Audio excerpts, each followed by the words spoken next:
ప్రభునందు ప్రియులారా, యేసుక్రీస్తు ప్రభువారి యొక్క అతి శ్రేష్టమైనటువంటి నామంలో మీ అందరికీ నా హృదయపూర్వకమైన వందనాలు తెలియజేసుకుంటున్నాను.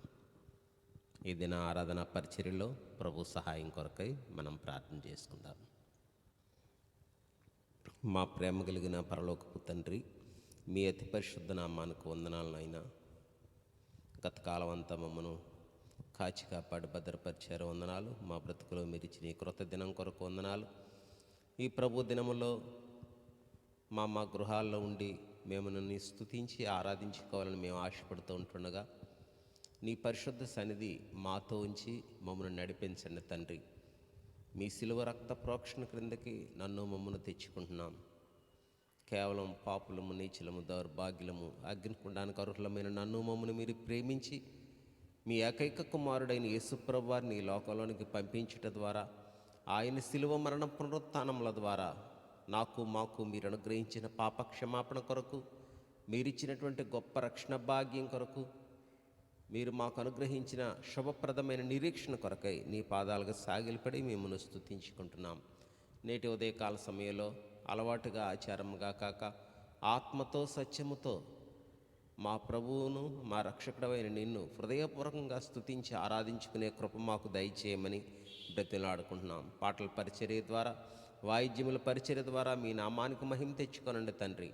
అలాగే ఆరాధన వర్తమానం ద్వారా, బలవర్తమానం ద్వారా మమ్మను దర్శించండి, కృప చూపించండి. మీ సన్నిధిని మేము అనుభవించగలటకు కృప అనుగ్రహించండి. ప్రేమ కలిగిన దేవా, యోగ్యమైన రీతిలో నీ పరిశుద్ధమైన బలలో చేవేసే కృప మాకు దయచేయండి. అలాగే సాయంకాలం సండే స్కూల్ పరిచర్య ద్వారా కూడా మీ నామానికి మహిమ తెచ్చుకోమని, ఈ విధంగా ఈ దిన పరిచర్య ద్వారా యూట్యూబ్లో ఆయన జరిగేటటువంటి యొక్క పరిచర్య ద్వారా మీ నామానికి మహిమ వీక్షించే ప్రతి బిడ్డకు, ఏకీపించే ప్రతి బిడ్డకు ఈ సమయం ఎంతో దీవెనకరంగా, ఆశీర్వాదకరంగా ఉండగలటు కృపను గ్రహించమని, సమస్త మహిమ ఘనతా ప్రభావాలు మీకే ఆరోపించుకుంటూ యేసు నామంలో వేడుకుంటున్నాం తండ్రి, ఆమేన్.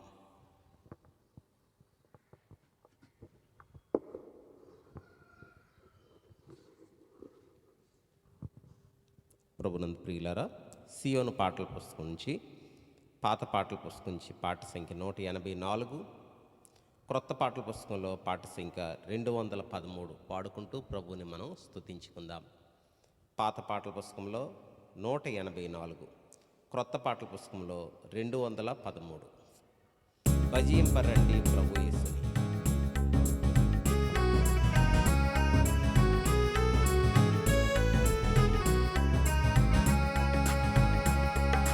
భజింపరండి ప్రభు యేసుని, ఆత్మ సత్యములతో ప్రేమమయుని పరమ తండ్రిని భజింపరండి. పాప క్షమాపణ మనకిచ్చెను, మనల విమోచించే రక్తముతో. పాప క్షమాపణ మనకిచ్చెను, మనల విమోచించే రక్తముతో. జయము జయము మన ప్రభుకే, జయము జయము మన ప్రభుకే. భజింపరండి ప్రభు యేసుని, ఆత్మ సత్యములతో ప్రేమమయుని పరమ తండ్రిని భజింపరండి. ఆత్మ మందిర ప్రత్యక్షతను సగిన్, నేత్రము తెరచెను యేసుని చూడా. ఆత్మ మందిర ప్రత్యక్షతను సగిన్, నేత్రము తెరచెను యేసుని చూడా. ఆశ్చర్యకరుడు సదాకాలము, ఆశ్చర్యకరుడు సదాకాలము. భజింపరండి ప్రభు యేసుని, ఆత్మ సత్యములతో ప్రేమమయుని పరమ తండ్రిని భజింపరండి. ఘనత పొందా సదా రాజ్యమునిచ్చే స్వాస్యము పొందా వారసులమైతిమి. ఘనత పొందా సదా రాజ్యమునిచ్చే స్వాస్యము పొందా వారసులమైతిమి. హోసన్నా హోసన్నా విజయునికే, హోసన్నా హోసన్నా విజయునికే. భజింపరండి ప్రభు యేసుని ఆత్మ సత్యములతో, ప్రేమమయుని పరమ తండ్రిని భజింపరండి. జగమును జయించే జీవితమునిచ్చే సిలువ శక్తి చే మనలను గాచెగా.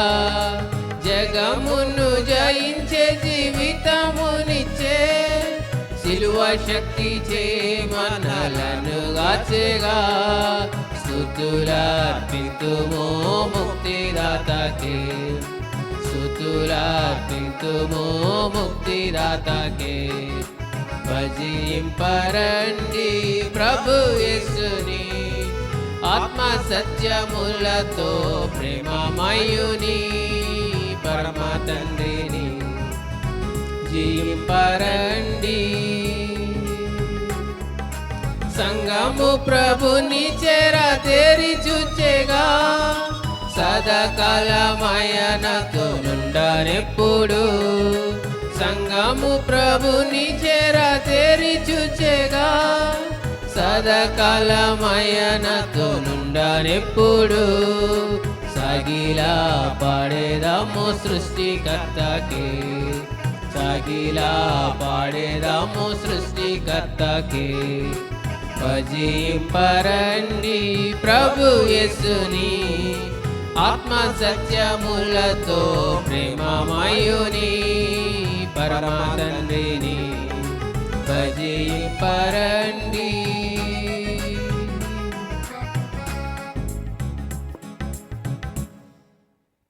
ప్రభునందు ప్రియులరా, ఈ సమయంలో మనం దేవుని యొక్క వాక్యాన్ని శ్రద్ధగా ప్రార్థనపూర్వకంగా విందాం. ఈ దినం మన మధ్యలో వాక్య పరిచయం చేయడానికి రామచంద్రపురంలో ఉండేటటువంటి సహోదరులు రాయుడు దాస్ గారి యొక్క జ్యేష్ఠ కుమారుడు పాల్ విశ్వాస్ గారు మనకి వాక్యం అందిస్తారు. ఆరాధన వర్తమానం, బలవర్తమానం కూడా ఆయన మనకు అందిస్తారు. దేవుని పరిశుద్ధ నామానికి మహిమ కలుగునుగాక. మరి స్తుతి ఆరాధనలో భాగంగా 146వ కీర్తన మొదటి 5 వచనాలని మనము చదువుకుందాం. అవసరమైతే అన్ని వచనాలను మనం ధ్యానం చేసుకుందాం. యెహోవాను స్తుతించుడి నా ప్రాణమా, యెహోవాను స్తుతింపుము. నా జీవితకాలమంతయు నేను యెహోవాను స్తుతించదను. నేను బ్రతుకు కాలమంతయు నా దేవుని కీర్తించదను. రాజుల చేతనైనను నరుల చేతనైనను రక్షణ కలుగదు. వారిని నమ్ముకొనుకుడి, వారి ప్రాణం ఎవడిలిపోవును, వారు మంటి పాలగుదురు. వారి సంకల్పము నాడే నశించును. ఎవనికి యాకోబు దేవుడు సహాయుడును, ఎవడు తన దేవుడిని యెహోవా మీద ఆశ పెట్టుకునునో వాడు ధన్యుడు. ప్రభునందు ప్రియమైన వారలారా, 150 కీర్తనలో కూడా చివరి 5 కీర్తనలో కూడా ఒక ప్రత్యేకత ఉన్నది. యెహోవాను స్తుతించుడి అనే మాటతో అది ప్రారంభమవుతుంది. యెహోవాను స్తుతించుడి అనే మాటతో అది అంతమవుతూ ఉంటుంది ప్రియులారా. అందుకే వీటిని నేను ఏమంటానంటే ఈ ప్రైజ్ ది లార్డ్ చాప్టర్స్ అని నేను అంటూ ఉంటాను. ఒక స్పెషల్ నేమ్. ఎందుకంటే ఈ చివరి 5 కీర్తనలు కూడా దేవుణ్ణి మనం ఎక్కడ స్తుతించాలో, ఎలా స్తుతించాలో, ఎప్పుడు స్తుతించాలో అది చాలా వివరణతో కూడినటువంటి అధ్యాయాలు. ప్రైజ్ ది లార్డ్ కీర్తనలు ఇవి. దేవుని స్తుతించుట మంచిది అని 92వ కీర్తన మొదటి వచనంలో ఉంటుంది. దేవుని స్తుతించటం మనోహరం, చాలా స్వీట్ అని 147:1 ఉంటుంది. దేవుని స్తుతించటం ఒప్పిదం, it is fitting, it is right, it is appropriate, ఇది సరి అయినది అని ఉంటుంది. యెహోవాను స్తుతించుట అది శోభస్కరము, బ్యూటిఫుల్ అని మనము ఆ మాటను చూస్తూ ఉన్నాం ప్రియులారా. దేవుని స్తుతించడంలో చాలా ఆనందం ఉన్నది.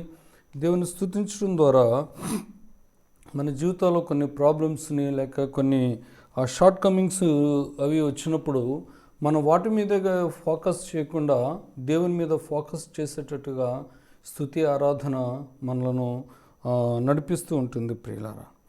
అంతేకాదు కానీ దేవుని యొక్క ఔన్నత్య లక్షణాలను, దేవుని యొక్క గుణగణాలను మనం గుర్తు తెచ్చుకోవడం ద్వారా మన హృదయంలో ఒక చెప్పనశక్యమైనటువంటి ఆనందం, మనకు ప్రభు ఉన్నాడు, మనల్ని ఆదరించేవాడు మనలో ఉన్నాడు, మనకు సహాయం చేసేవాడు మనకున్నాడు అనే ఒక రకమైనటువంటి నిరీక్షణతో కూడినటువంటి కృతజ్ఞతాభావం మనలో ఏర్పడుతూ ఉంటాయి. అంతేకాదు కానీ మన యొక్క భావాలు, అభిప్రాయాలు, మన వ్యూస్ అన్నీ కూడా ఈ ఉన్నతమైనవిగా, పరసంబంధమైనవిగా అవి మలచబడుతూ ఉంటాయి ప్రియులారా. అంతేకాకుండా the praise prepares our hearts to receive God's love and the power of his Holy Spirit. దేవుని ప్రేమను, పరిశుద్ధాత్మని శక్తిని పొందుకోవడానికి దేవుణ్ణి ఆరాధించడం అనేటటువంటిది మన హృదయాలను సిద్ధపరుస్తూ ఉంటుంది ప్రియులారా. దేవునిని స్తుతించే విషయంలో దావీదు ఒక తీర్మానాన్ని లేక కమిట్మెంట్ని చేసుకుంటున్నాడు. దావీదు ఎప్పుడు ఏ తీర్మానం చేసినా, ఏ కమిట్మెంట్ చేసినప్పటికీ కూడా అది టెంపరీ కమిట్మెంట్ కాదండి, అది తాత్కాలికమైనటువంటిది కాదు. ఏ తీర్మానం చేసుకున్నా లైఫ్ టైం కమిట్మెంట్, తన జీవితకాలం అంతటికీ కూడా ఒక తీర్మానాన్ని చేసుకుంటూ ఉంటాడు. అందుకే 2వ వచనంలో ఉంటుంది, నా జీవితకాలం అంతయు నేను దేవుని స్తుతించుదును. నా జీవితకాలం అంతయు, నా బ్రతుకు కాలమంతయు నా దేవుని కీర్తించుదును. I will praise the Lord all my life, I will sing praise to my God as long as I live. నేను బ్రతికినంత కాలం, నాలో ఊపిరినంత కాలం, నా జీవితకాలం అంతా కూడా నేను దేవుణ్ణి స్తుతిస్తాను అంటాడు. 104వ కీర్తన 33లో ఉంటుంది, నా జీవితకాలం అంతయు నేను యెహోవాకు కీర్తనలో పాడేదను, నేను ఉన్నంత కాలము నా దేవుని కీర్తిస్తాను. నా బొందులో ప్రాణం ఉన్నంత వరకు కూడా నేను దేవుణ్ణి స్తుతించడం మానను. అది నా నిత్య తీర్మానమని, నా జీవితకాలం అంతా నేను చేస్తానని చక్కని తీర్మానం చేస్తున్నాడు. అందుకే దావీదు కీర్తన 23వ అధ్యాయము 6వ వచనంలో కూడా ఉన్నది, చిరకాలము నేను యెహోవా మందిరంలో నివాసం చేసేదను. లైఫ్ కమిట్మెంట్ చేస్తున్నాడు. మనం కూడా ప్రభు రక్తం చేత కడగబడినటువంటి మనము మరి రక్షించబడిన తర్వాత మనం కూడా దేవుని దగ్గర ఎలాంటి లైఫ్ టైం కమిట్మెంట్ చేసుకోవాలి ప్రియులారా. దావీదు హృదయము దేవుని పట్ల కృతజ్ఞతతో నిండిపోయి తన పూర్వస్థితిని, మారిన తన స్థాయిని, ఏ స్థితి నుంచి ఏ స్థితికి దేవుని కృపలో వచ్చాడో అవన్నీ కూడా గుర్తు చేసుకుని దేవుని కృపను నిండు మనసుతో, ఉప్పొంగిన హృదయంతో ఒక మంచి తీర్మానం, లైఫ్ టైం తీర్మానం, నా జీవితకాలం అంతా కూడా, నేను బ్రతుకున్నంత కాలం, నేను జీవించినంత కాలం నా దేవుని కీర్తిస్తాను, స్తుతిస్తాను అని చెప్తూ ఉన్నాడు ప్రియులారా. ఈ అధ్యాయంలో మనుషుల సహాయం ఎంత వ్యర్థమో, ఎంత అల్పమైనదో, అది తాత్కాలికమని చెబుతూ దేవుని సహాయమే శాశ్వతమైనది అని దావీదు అనుభవపూర్వకంగా దేవుని యొక్క ఆ ఉత్తమ లక్షణాలని, దేవుని యొక్క గుణగణాలను అతను రుచి చూచి తెలుసుకుని దేవుని స్తుతిస్తూ ఆ లైఫ్ టైం కమిట్మెంట్ చేస్తూ ఉన్నాడు. తన జీవితకాల స్తుతి నిబంధన అని నేను పేరు పెడుతున్నాను. తన జీవితకాలపు స్తుతి నిబంధన, తన జీవితకాలం అంతా కూడా ఒక మంచి తీర్మానం, దేవుని ఆరాధించే విషయంలో, స్తుతించే విషయంలో, ఘనపరిచే విషయంలో, దేవునికి ప్రాధాన్యత ఇచ్చే విషయంలో ఒక చక్కని లైఫ్ టైం కమిట్మెంట్ చేసుకుంటూ ఉన్నాడు. ఎందుకంటే ఈ అధ్యాయం అంతటిని చూస్తే దేవుడు ఏమై ఉన్నాడు అనే విషయాలని ఆయన గమనిస్తూ ఉన్నాడు. క్లుప్తంగా చెప్తాను ఆరాధన సమయం కాబట్టి. మొట్టమొదటి పాయింట్ అంటున్నాడు, దేవుడే నా రక్షణకర్త అని గుర్తిస్తూ ఉన్నాడు ప్రియులారా. నా ఆత్మనే కాదు, నా ప్రాణాన్ని కూడా శత్రువుల నుంచి రక్షించేవాడు అని ఒక రక్షణకర్తగానే గుర్తిస్తూ ఉన్నాడు. అందుకు 3వ వచనంలో అంటాడు, రాజులను నరులను నమ్ముకోవద్దు, వారు నమ్మదగిన వారు కాదు, మాట తప్పేవారు, మాట ఇచ్చినా అది నెరవేర్చకుండానే వారు మరణిస్తారు, వారి శాశ్వతము కాదు అని అంటూ ఉన్నాడు ప్రియులారా.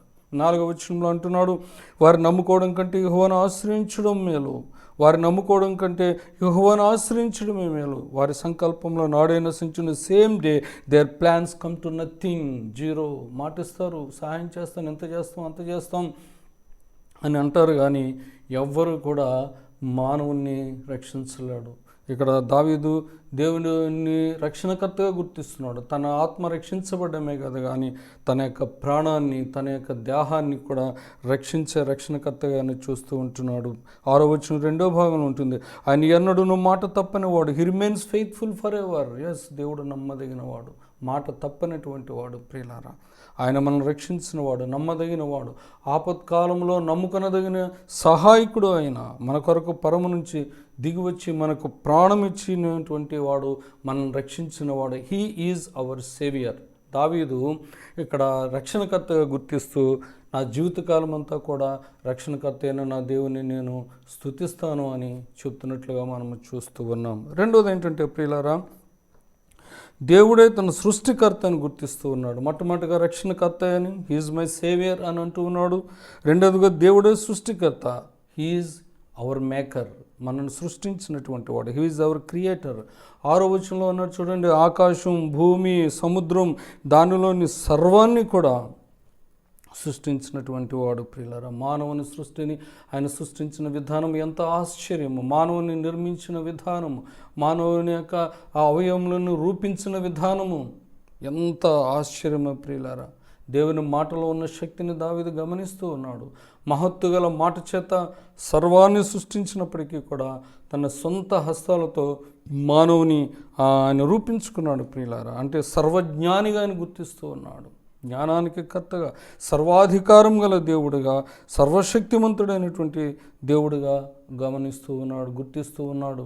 God, G stands for generator, O stands for operator and D stands for destroyer. ఆయనే మన సృష్టికర్త, ఆయనే మన నిర్వహణకర్త, ఆయనే మనను లయం చేసేటటువంటి వాడు. ప్రియులారా, ఎస్, దేవుని యొక్క సార్వభౌమాధికారాన్ని, దేవుని యొక్క సర్వశక్తిమంతత్వాన్ని దావీదు గుర్తించి సృష్టికర్త అయినటువంటి దేవుణ్ణి, సర్వ సృష్టికి మీద అధికారం కలిగినటువంటి దేవుణ్ణి నేను స్తుతిస్తూ ఉన్నాను. ఈ భూమి ఆకాశం సృజించిన వాడిని, నన్ను సృజించిన నా సృష్టికర్త ఎదుట నేను సాగిలపడడం, ఆయన మనసారా నేను ఆయనను ఘనపరచడం, నా జీవితకాలం అంతా ఆయనను కృతజ్ఞత చెల్లించుకుంటూ నేను ముందుకు పోవడం, ఇచ్చిన జీవితాన్ని బట్టి, నన్ను సృష్టించిన దాన్ని బట్టి, ఈ లోకంలో ఈ సర్వ సృష్టిలో కూడా శ్రేష్టమైన పదార్థాలు ఇచ్చి ఈ అందమైన సృష్టిని నా కొరకు అనుగ్రహించినటువంటి నా దేవుణ్ణి, నా సృష్టికర్తను నా జీవితకాలం మళ్ళా స్తుతిస్తాను అని అంటున్నాడు. మొట్టమొదటిగా నా రక్షణకర్త అని గుర్తించి స్తుతిస్తున్నాడు. రెండవదిగా దేవుడైన సృష్టికర్త అని గుర్తించి స్తుతిస్తూ ఉన్నాడు. మూడవదిగా దేవుడైన పోషణకర్త, హీఈస్ మై ప్రొవైడర్. 7వ వచనంలో చూడండి, ఆకలి గొనిన వారికి ఆహారము దయచేయను. He gives food to the hungry.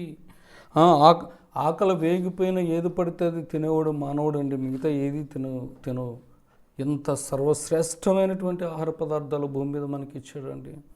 భూమి మీద ఆహారాన్ని, నీటిని, గాలిని, మనకు కావలసిన తిండిని, శ్రేష్టమైన ఫలాలు ఎన్ని భూమి మీద అనుగ్రహించాడండి. ఎప్పుడైనా ఆకలి కొనిస్తున్నాడు ఆయన నమ్మిన బిడ్డలు ఎన్నడూ ఆకలి కొనివాడు. నీతిమంతుల సంతానం ఎప్పుడూ కరువుతో ఉండనివాడు ఆయన. ప్రియులారా, కరువులో కూడా మనల్ని పోషించగల సామర్థ్యం కలిగినటువంటి వాడు. మనుషులతోనే కాదు, ఆఖరికి నోరు లేని పక్షులు, జంతువుల ద్వారా కూడా మనల్ని పోషించేటటువంటి దేవుడు. ప్రియులారా, ఆయన మన పోషకుడు, మన పోషణకు ఆధారము. మీకు కావాల్సినవన్నీ ఎక్కడి నుంచి వస్తున్నాయండి? ఇంత జనాభా పెరిగిన సఫిషియెంట్ నీరు, సఫిషియెంట్ వాటరు, సఫిషియెంట్ చక్కని ఫిష్, చక్కని మటన్, చికెన్, ఇవన్నీ ఎవరు ప్రొవైడ్ చేస్తున్నారండి? దేవుడు మన యొక్క పోషణకర్త. కీర్తనలో 107:9 ఉంటుంది, మేలుతో నిన్ను తృప్తిపరిచే మన ప్రాణ సంరక్షకుడైన, మేలుతో నేను తృప్తిపరుస్తున్నాను అంటున్నాడు. ప్రియులారా, మనల్ని తృప్తిపరిచేవాడు, మన సంరక్షకుడు, మన శరీర పోషకుడు, మన ఆత్మలకు రక్షకుడు, మన పోషణకర్త, మన పోషణాధారం, మన జీవనాధారం, మన బ్రతుకులకు ఆధారం, మన అన్నింటికీ ఆధారమైన మన పోషకుడు. అంతే, అడినెత్తి మొదలకి నరకాల వరకు ఈయనకి కావలసిన అవసరాలన్నిటినీ కూడా, దీని రిక్వైర్మెంట్స్ అన్నీ కూడా చూసే గొప్ప పోషకుడు. ఓకే, ముందుకు వెళ్దాం. చూడండి, 4వ మాట చెప్తున్నాను. ఇంకా దావీదు ఎందుకు అంత మంచి కమిట్మెంట్ చేయగలుగుతున్నాడు అంటే, దేవుడే తన విమోచనకర్త అని గుర్తిస్తున్నాడు ఆయన. He is his redeemer. 7వ వచనం 3వ లైన్లో, బంధింపబడిన వారిని విడుదల చేయను. ఎస్, మన బంధకాలన్నిటినీ తెంపి తుత్తునీలుగా చేయవాడు. దావీదు ఎన్నో బంధకాలు ఉన్నప్పుడు దేవుని స్తుతించినప్పుడు ప్రతి బంధకము నుంచి, మరణ బంధకముల నుంచి, పాతాళ బంధకముల నుంచి ఎన్ని సందర్భాలలో దేవుడు ఆశ్చర్యంగా తప్పించినాడో, విమోచించేవాడు అండి ప్రియులారా. మన బంధకాలను విడిపించగలవాడు ఆయనే. మరణ పాశముల నుంచి, మన కట్ల నుంచి, శత్రుభయం నుంచి, లోకము నుంచి, అపవాది కుతంత్రాల నుంచి అని విమోచించేవాడు. విమోచించడం కాదు, విమోచించి విడిపించి మనల్ని నడిపించేటటువంటి వాడు ప్రియులారా. మన వైపు చూసేవాడు, మన ప్రార్థన వినేవాడు, మన దుఃఖాన్ని అర్థం చేసుకునేవాడు. అంతేకాదు మన కోసం ఆ పైనుంచి కిందకి దిగి వచ్చేవాడు. దిగి రావడమే కాదు, ఆయన మనం చేయి పట్టుకుని ఆయన మనం విమోచించేవాడు, చేయి పట్టుకుని నడిపించేవాడు ప్రియులారా.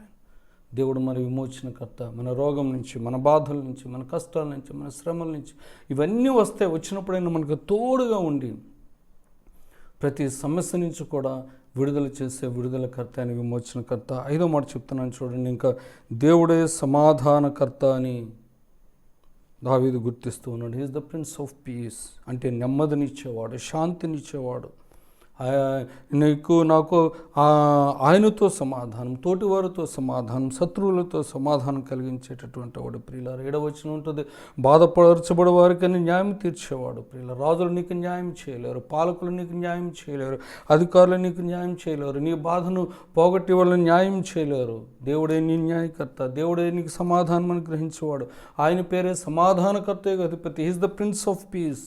దేవుడు మన జీవితంలో సమాధానం అనుగ్రహించేవాడు, నెమ్మదిని అనుగ్రహించేవాడు. ఎవరి మనసు ఆయన మీద నిజంగా ఆనుకుని ఉంటుందో వాళ్ళను పూర్ణ శాంతి గలవానిగా చేసేటటువంటి దేవుడని దావీదు గుర్తించి, నా సమాధానకర్త, నా జీవితంలో నెమ్మదినిచ్చినవాడు, శత్రువుల చేతి నుంచి విడిపించినటువంటి వాడు, విడిపించి నా జీవితంలో నా ప్రాణానికి నెమ్మదినిచ్చినటువంటి వాడు అని తను దేవుణ్ణి కీర్తిస్తూ ఉన్నాడు. 6వ మాట చెప్తున్నాను చూడండి, దేవుడే తన ఆదరణకర్తే అని, కంఫర్టర్. 9వ వచనంలో అంటాడు, పరదేశులను కాపాడువాడు.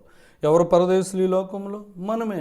రక్షించబడినటువంటి మనం ఈ లోకంలో పరదేశంలో మనం యాత్రికులనే ఉన్నాము. మనది ఈ దేశం కాదు, మనది ఈ రాజ్యం కాదు ప్రియులారా. మనం ఈ లోకంలో రక్షించబడిన తర్వాత పరదేశములుగా మార్చబడి ఉన్నాం. కాపాడువాడు ఆయనే.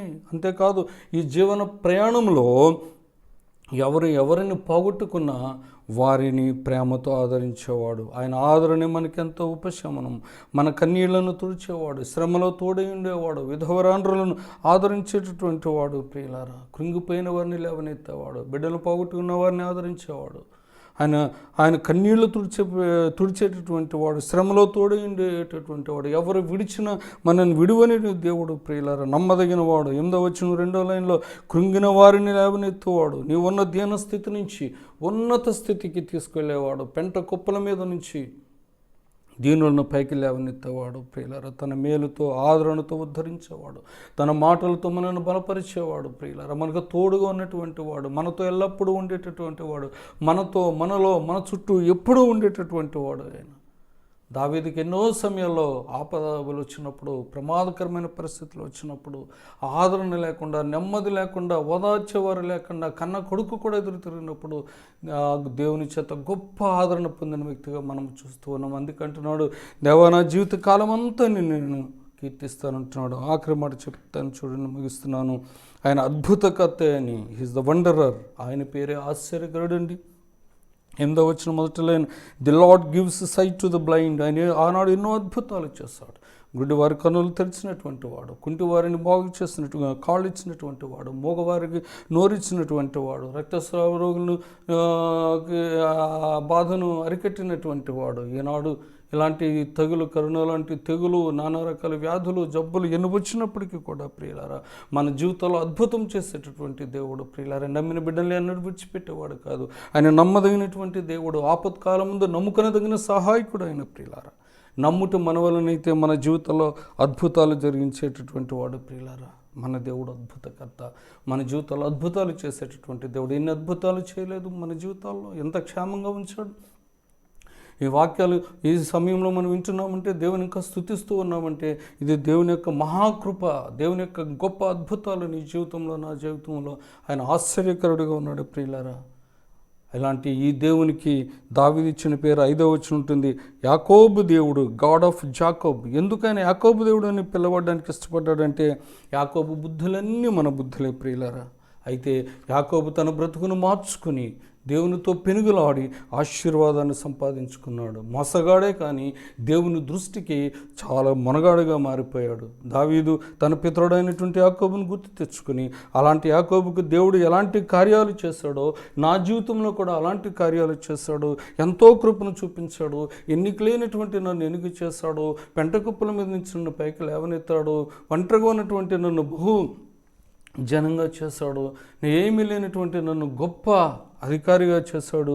అందుకే ఆయన ఎన్నడూ మాట తప్పనటువంటి వాడు. ఎవనికి యాకోబు దేవుడు సహాయుడగునో, ఎవడు తన దేవుడని యెహోవా మీద ఆశ పెట్టుకునునో వాడు ధన్యుడు అని ప్రస్తావిస్తూ దేవుని స్తుతిస్తూ ఘనపరుస్తూ ఉన్నాడు. అందుకంటున్నాడు ఇంకా ఆ మహా ఉత్సాహంతో, ఆనందంతో, ఆ గొప్ప ఆరాధనా భావంతో నా జీవితకాలం అంతయు నాలో ఊపిరి ఉన్నంత వరకు నేను బ్రతికినంత కాలం కూడా నా దేవుని నేను స్తుతించకుండా ఉండలేను. నా దేవుని కీర్తిస్తాను. ఆయన చేసిన ఉపకారాలకి నేను ఎల్లప్పుడూ నేను స్తుతిస్తాను. నా ప్రాణం ఎప్పుడు స్తుతిస్తూ ఉంటుందని చెప్తూ ఉన్నాడు. ప్రియులారా, నేను ముగిస్తూ ఉన్నాను. ఆయన మన రక్షణకర్త, ఆయన మన సృష్టికర్త, ఆయన మన విమోచనకర్త, ఆయన మన ఆదరణకర్త, ఆయన మన పోషణకర్త, ఆయన మన సమాధానకర్త, ఆయన మన జీవితంలో అద్భుతకర్త. నా ప్రాణమా యెహోవాను సన్నిధించు. అలానే ప్రియమైనటువంటి వారలారా, యాకోబు దేవుని సహాయం పొందుకున్నటువంటి వారలారా, యాకోబుని ఇశ్రాయేలుగా మార్చిన దేవుడు ఒకప్పుడు పాపిగా ఉన్న నిన్ను నన్ను విశ్వాసిగా మార్చినటువంటి ఆ దేవుని స్తుతించాలి. మనం మన ప్రాణంతో చెప్పుకుందాం, దేవా నా జీవితకాలం అంతే నిన్ను స్తుతిస్తాను. నాలో ప్రాణం ఉన్నంత వరకు నీ నామాన్ని కీర్తిస్తాను. నువ్వు ఆశ్చర్యకరుడు, నా జీవితాన్ని విమోచించేవాడు, సమాధానం ఇచ్చేవాడు, నెమ్మదినిచ్చేవాడు, ఇలాంటి తెగుల నుంచి కాపాడేటటువంటి వాడు. నీవైనా ఆధారం, నీవైనా ఆశ్రయం, నీవైనా ఆనందం, నీవైనా ఆరోగ్యం, నీవైనా ఆయుష్, నీవైనా సమస్తమున సర్వము అని చెప్పి జీవితకాలం అంతా కూడా ప్రభువుని ఘనపరిచి స్తుతించి ఆయనను మహిమపరిస్తే ప్రియులారా దేవుని యొక్క గొప్ప కార్యాన్ని చూస్తాం. దావీదు ఎంతో చక్కగా కీర్తించాడో ఆ విధంగా మనం దేవుని చేసిన ఉపకారాలు, ఆశ్చర్యకార్యాలు ఆయన దేవుడు ఏమైనాడో మన జీవితాల్లో అవన్నీ తలపోసుకుని ప్రభువుని ఆరాధించడం ఎంతైనా ఉత్తమం. దేవుడి మాటలు దీవించునుగాక. ప్రభువుని స్తుతిద్దాం. ఈ కొద్ది మాటలు బట్టి దేవుడు నీ జీవితంలో ఏమైనాడో ఆలోచన చేసి ప్రభువుని ఘనపరచండి, మహిమపరచండి. దేవుడు మిమ్మల్ని దీవించునుగాక.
దేవుని పరిశుద్ధ నామానికి మహిమ కలుగును గాక.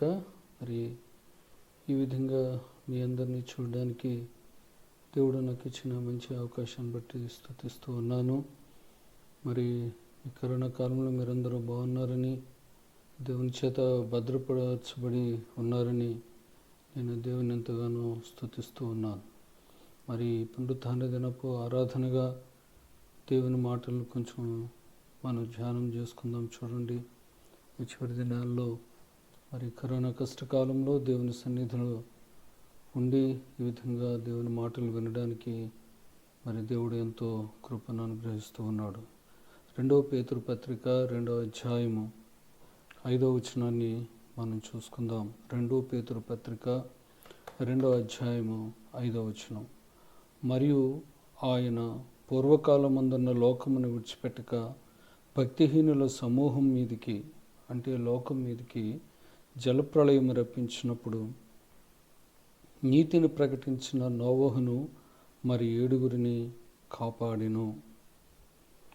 God protected Noah and 7 others when he brought the flood on its godly people, because Noah preached the righteousness what he has possessed అని ఇంగ్లీష్లో ఉంది. భూమి మీదకి దేవుడు ఒకానొక కాలంలో జలప్రళయాన్ని రప్పించి తుడిచిపెట్టేశాడు. ఒక ఏరియాని కాదు, ఒక ఖండాన్ని కాదు, ఒక ప్రాంతాన్ని కాదు, కానీ టోటల్ మొత్తం ప్రపంచం అంతా యాజ్ అ పాండమిక్ ఆయన చేతులారా మనసారా కలుగు చేస్తున్నటువంటి యావత్ సృష్టినంతటినీ కూడా సర్వనాశనం చేసేంత మహాకోపం ఆయనకు ఒకనొక సమయంలో వచ్చింది. మరి సృష్టికర్తకు ఎందుకు అంత కోపం వచ్చిందో అన్నది మనం ఆలోచన చేయాలి. అందమైన సృష్టిని తయారు చేశాడు. తన రూపంలో మానవ జాతిని తన మహిమ కొరకు సృజించుకున్నాడు. అంతా చాలా మంచిదిగా చేసి మంచిగానే చూసినటువంటి ఆ మంచి దేవునికి ఒకసారి మనసు విరిగిపోయింది. కారణం ఏమంటే, ఆనాడు మానవ సృష్టి జరిగిన తర్వాత ఆది మానవులైన ఆదాము హవ్వల యొక్క అవిధేయతను చూశాడు. వారు అపవాది చేత మోసగించబడడం చూశాడు. దేవుడు వారికి అనుగ్రహించినటువంటి స్వేచ్ఛను దుర్వినియోగం చేయడం చూశాడు. అలాగే తర్వాత వారు పుట్టిన సంతానంలో అన్నదమ్ముల మధ్య జరిగిన హత్య, కయ్యను హత్య, అన్నదమ్ముల మధ్య తగాదాలు చూశాడు. కయ్యను దేవునితోనే అబద్ధమాడడం చూశాడు. లేముకు చేసిన పాపం చూశాడు. అలా రకరకాలుగా ఈ పాపం పెరగడాన్ని దేవుడు చూశాడు. అంతేకాదు, దేవుని కుమారులు నరుల కుమార్తెల మధ్య ఇష్టానుసారమైనటువంటి విచ్చలవిడి వివాహాలు, అక్రమ సంబంధాలు దేవుడు చూశాడు. కామాతృతతో ఆనాడు రేపిస్టులు, నెఫీలు అంటే బలాత్కారం చేసేవాళ్ళు కూడా పెరిగిపోయారు. మొత్తం మానవ జాతి అంతటితో కూడా ఆయన చూసినప్పుడు చెడుతనం గొప్పగా పెరిగిపోయింది. దేవుడు వారి హృదయాలను పరిశీలించినప్పుడు సృష్టించిన దేవుని యెడల భయం కానీ భక్తి కానీ కించెత్ కూడా లేకపోవడం ఆయన చూశాడు. వారి హృదయాలను పరిశీలనగా చూసినప్పుడు వారి తలంపులు, వారి ఊహలు టోటల్గా చెడిపోయినట్లుగా ఆయన చూశాడు. ఇది కొంతకాలమే ఉండేది కాదు. ఈ చెడుతనం ఎల్లప్పుడూ వాళ్ళ హృదయంలో ఉండేది అని దేవుడు నరులు చేసిన దాని పట్ల సంతాపం నొంది తన హృదయంలో నొచ్చుకున్నట్లుగా మనం ఆదికాండం 6వ అధ్యాయము 5-6 వచనాల్లో మనం చూస్తాం. ఇంగ్లీష్లో బాగుంటుంది. అక్కడ నరులను చేసినందుకు దేవుడు సంతాపం నొందెను ఉంది, కానీ the lord saw the great wickedness on earth, భూమి మీద తాను చేసిన మానవుల మధ్య ఉన్నటువంటి దుష్టత్వం, గొప్ప దుష్టత్వాన్ని దేవుడు చూసినట్లుగా మనము చూస్తూ ఉన్నాం.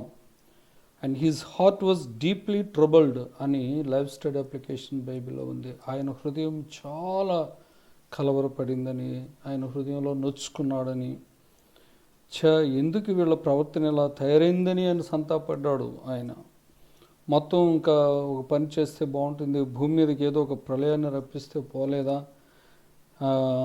వీళ్ళందరినీ తుడిచి పారేస్తే పోలేదా అని తనలో తాను సంతాపపడినట్లుగా మనం చూస్తూ ఉన్నాం. తన హృదయంలో నొచ్చుకున్నాడు. కారణం ఏంటంటే ఆయనకు గుండె పగిలినంత పని అయింది అది. ఆయన మళ్ళా భూమిని ఒకసారి పరిశీలనగా ఆయన చూశాడు. ప్రియులారా, ఎలా ఉందంట భూమి?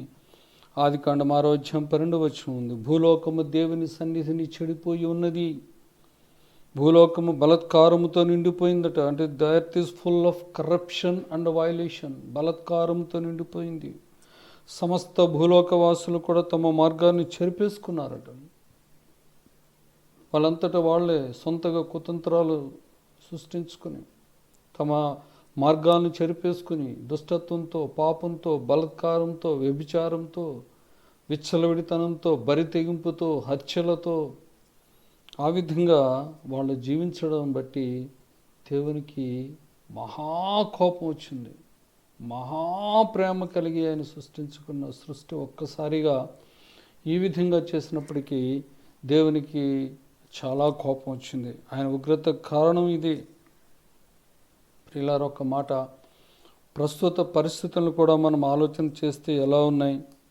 దేవుడు, అదే దేవుడు, ఆనాడు సంతాపపడినటువంటి దేవుడు, ఈనాడు భూమి మీద జరుగుతున్నటువంటి అకృత్యాలు, ఈ పాపపు విచ్చలవిడితనం, ఈ భయంకరమైన దౌర్భాగ్య పరిస్థితులను చూసినప్పుడు ఈనాడు ఆయన బాధపడుతూ ఉన్నాడు, హృదయాన్ని నొచ్చుకుంటూ ఉన్నాడు. పాపంలో ప్రజలు బరి తెగించిపోయారు. విచ్చలవిడితనంతో వాళ్ళు జీవిస్తూ ఉన్నారు. భయంకరమైనటువంటి పాపపు పద్ధతులు, భయంకరమైన విగ్రహారాధన పెరిగిపోయింది. చెడుతనం చేస్తూ, చెడుతనంలోనే అతిశయిస్తూ, ఆ చెడుతనంలోనే వాళ్ళు జీవిస్తూ దేవునిని విసర్జించే దుష్ట జనాంగం ఇప్పుడు లేదంటారా? అంతకన్నా పితరుల కాలము నాటి దుష్టత్వం కన్నా, ఆనాటి బలత్కారం కన్నా, ఆనాటి నరహత్యల కన్నా, ఆనాటి వ్యభిచారం కన్నా, ఆనాటి విగ్రహారాధన కన్నా ఈనాడు మరీ పెచ్చు మీరిపోయింది. అలాగని చేసిన తప్పుకు శిక్షను అనుభవిస్తూ, ఫలితాన్ని అనుభవిస్తూ కూడా దానికి పశ్చాత్తాపం పడేవాళ్ళు ఎవరైనా ఉన్నారా? చూడండి, కరోనా దేశమంతా ఒక పాండమిక్ అంతా ప్రబలిపోయింది. భూలోకమంతా వచ్చిన ఈ కరోనా విలయాన్ని బట్టి ఎవరైనా ఆత్మ పరిశీలన చేసుకుంటున్నారా? భయభక్తులు, నీతి, నిజాయితీలు, న్యాయం, ధర్మాలు ఇవన్నీ లేనటువంటి పనికిమాలినటువంటి కాలం ఇది. దేవుడు నొచ్చుకుంటున్నాడు, సంతాపడుతున్నాడు. యెషయా గ్రంథము 9:17-18 ఉంటుంది. అందరూ భక్తిహీనులను, దుర్మార్గులను, ప్రతి నోరు దుర్భాషలాడును అని ఉంది. ఈనాడు అలాగే ఉన్నారు. అందరూ భక్తిహీనత, భయభక్తులు లేని జీవితం, దుర్మార్గతతో కూడిన జీవితం, దుర్భాషలతో మాట్లాడే ప్రజలు. 18 ఉంటుంది. భక్తిహీనత అగ్ని వలె మండుచున్నది. చిన్నగా రాజుకుంది, స్టార్ట్ అయింది. ఇప్పటిది పెద్ద మంటగా జ్వాలలే అగ్ని వలె మండుతూ ఉన్నది. Surely wickedness burns like a fire. ఈ దుష్టత్వం అనేది, పాపం అనేది, భక్తిహీనత అనేది అగ్నిలాగా మండుతూ ఉన్నదట.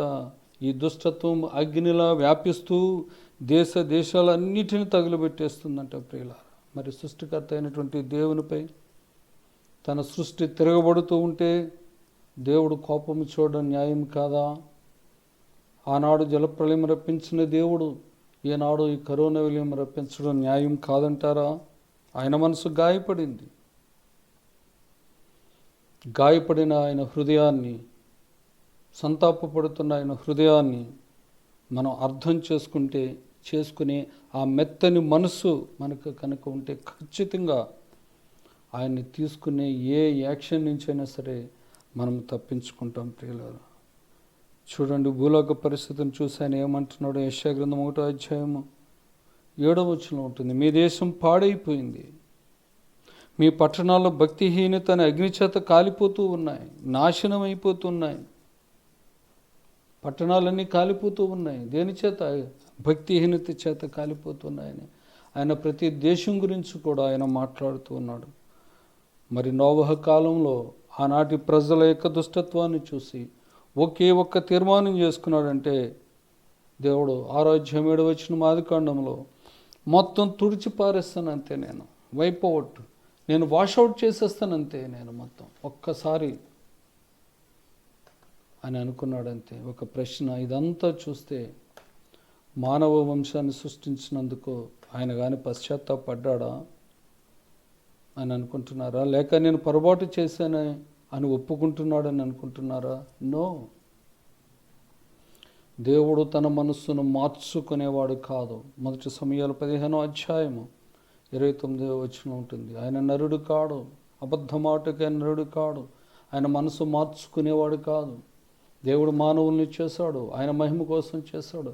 ఆయన మానవులు చేసినందుకని రిగ్రెట్ అవ్వలేదు, కానీ మానవులు చేస్తున్న దుష్ట ప్రవర్తనను బట్టి ఎందుకు ఈ విధంగా మారిపోయారని హీ వాజ్ ఎక్స్ప్రెసింగ్ సారో, సంతాపం వ్యక్తం చేస్తున్నాడు, విచారం వ్యక్తం చేస్తున్నాడు. What the people had done to themselves, వారికి వారే ఏ విధంగా ప్రవర్తిస్తున్నారో అన్న దాన్ని చూచాని సంతాపపడ్డాడు. వారు చేసిన పనులకు, వారికి వారే చేసుకుంటున్నటువంటి పనులకు, ఆయనకు నచ్చిన కార్యాల పట్ల ఆయన విచారాన్ని, బాధని వ్యక్తం చేస్తున్నాడు. అంటే భూమి మీద ఒక కన్న తండ్రి మీద తిరుగుబాటు చేసే ఒక కొడుకు ఉన్నాడు అనుకోండి. ఆ కొడుకు చేసే పనులకు ఆ కుమారుని యొక్క చర్యల గురించి ఎలా బాధపడతాడో ఒక కన్న తండ్రి అదేవిధంగా బాధపడుతూ ఉన్నాడు. దేవుడు ఎందుకు విచారపడుతున్నాడంటే ఆయనతో సంబంధాన్ని, మంచి బంధాన్ని మెయింటైన్ చేయడానికి బదులు మానవుడు పాపాన్ని, దాని ఫలితమైనటువంటి చావును, మరణాన్ని కోరుకుంటూ ఉన్నందుకు ప్రియులారా, ఏది ఏమైనా కానీ ఆనాడు ఉన్నటువంటి ఆ గొప్ప దుష్టత్వాన్ని బట్టి, ఆ పాపాన్ని బట్టి దేవుని మనసు విరిగిపోయి భూమి మొత్తాన్ని నేను తుడిచిపెట్టేస్తానని నిర్ణయం చేసుకున్నాడు. అలా అనుకున్నాడో లేదో ఒక్క క్షణము ఆయన ఒక చిన్న ఆలోచనలో పడ్డాడు. కారణం, దేవుని కన్నుల భూమండలం అంతా అలా చూస్తున్నప్పుడు ఆయన కన్ను దృష్టి ఒక వ్యక్తి మీద ఆగిపోయింది. ఒక వ్యక్తిని చూసినప్పుడు ఆయనకి నిలువు చూపు పడిపోయింది. ఒకే ఒక్కడు దేవుని ఆలోచనలో కాస్త రిలాక్సేషన్ కలిగించుకున్నాడు ఆయన. అలా చేయడం వల్ల ఈనాటి భూప్రపంచానికి, ఈనాడు అన్న భూమికి నిర్మాతగా, మూలంగా, ఆధారంగా వ్యక్తి నిలిచిపోయాడు ప్రియులారా. ఆనాటి ఆ దుష్ట కాలంలో అందరూ దుర్నీతి పరులైతే ఆ ఒక్కడు మాత్రం వేరు. అందరూ నిందితులు,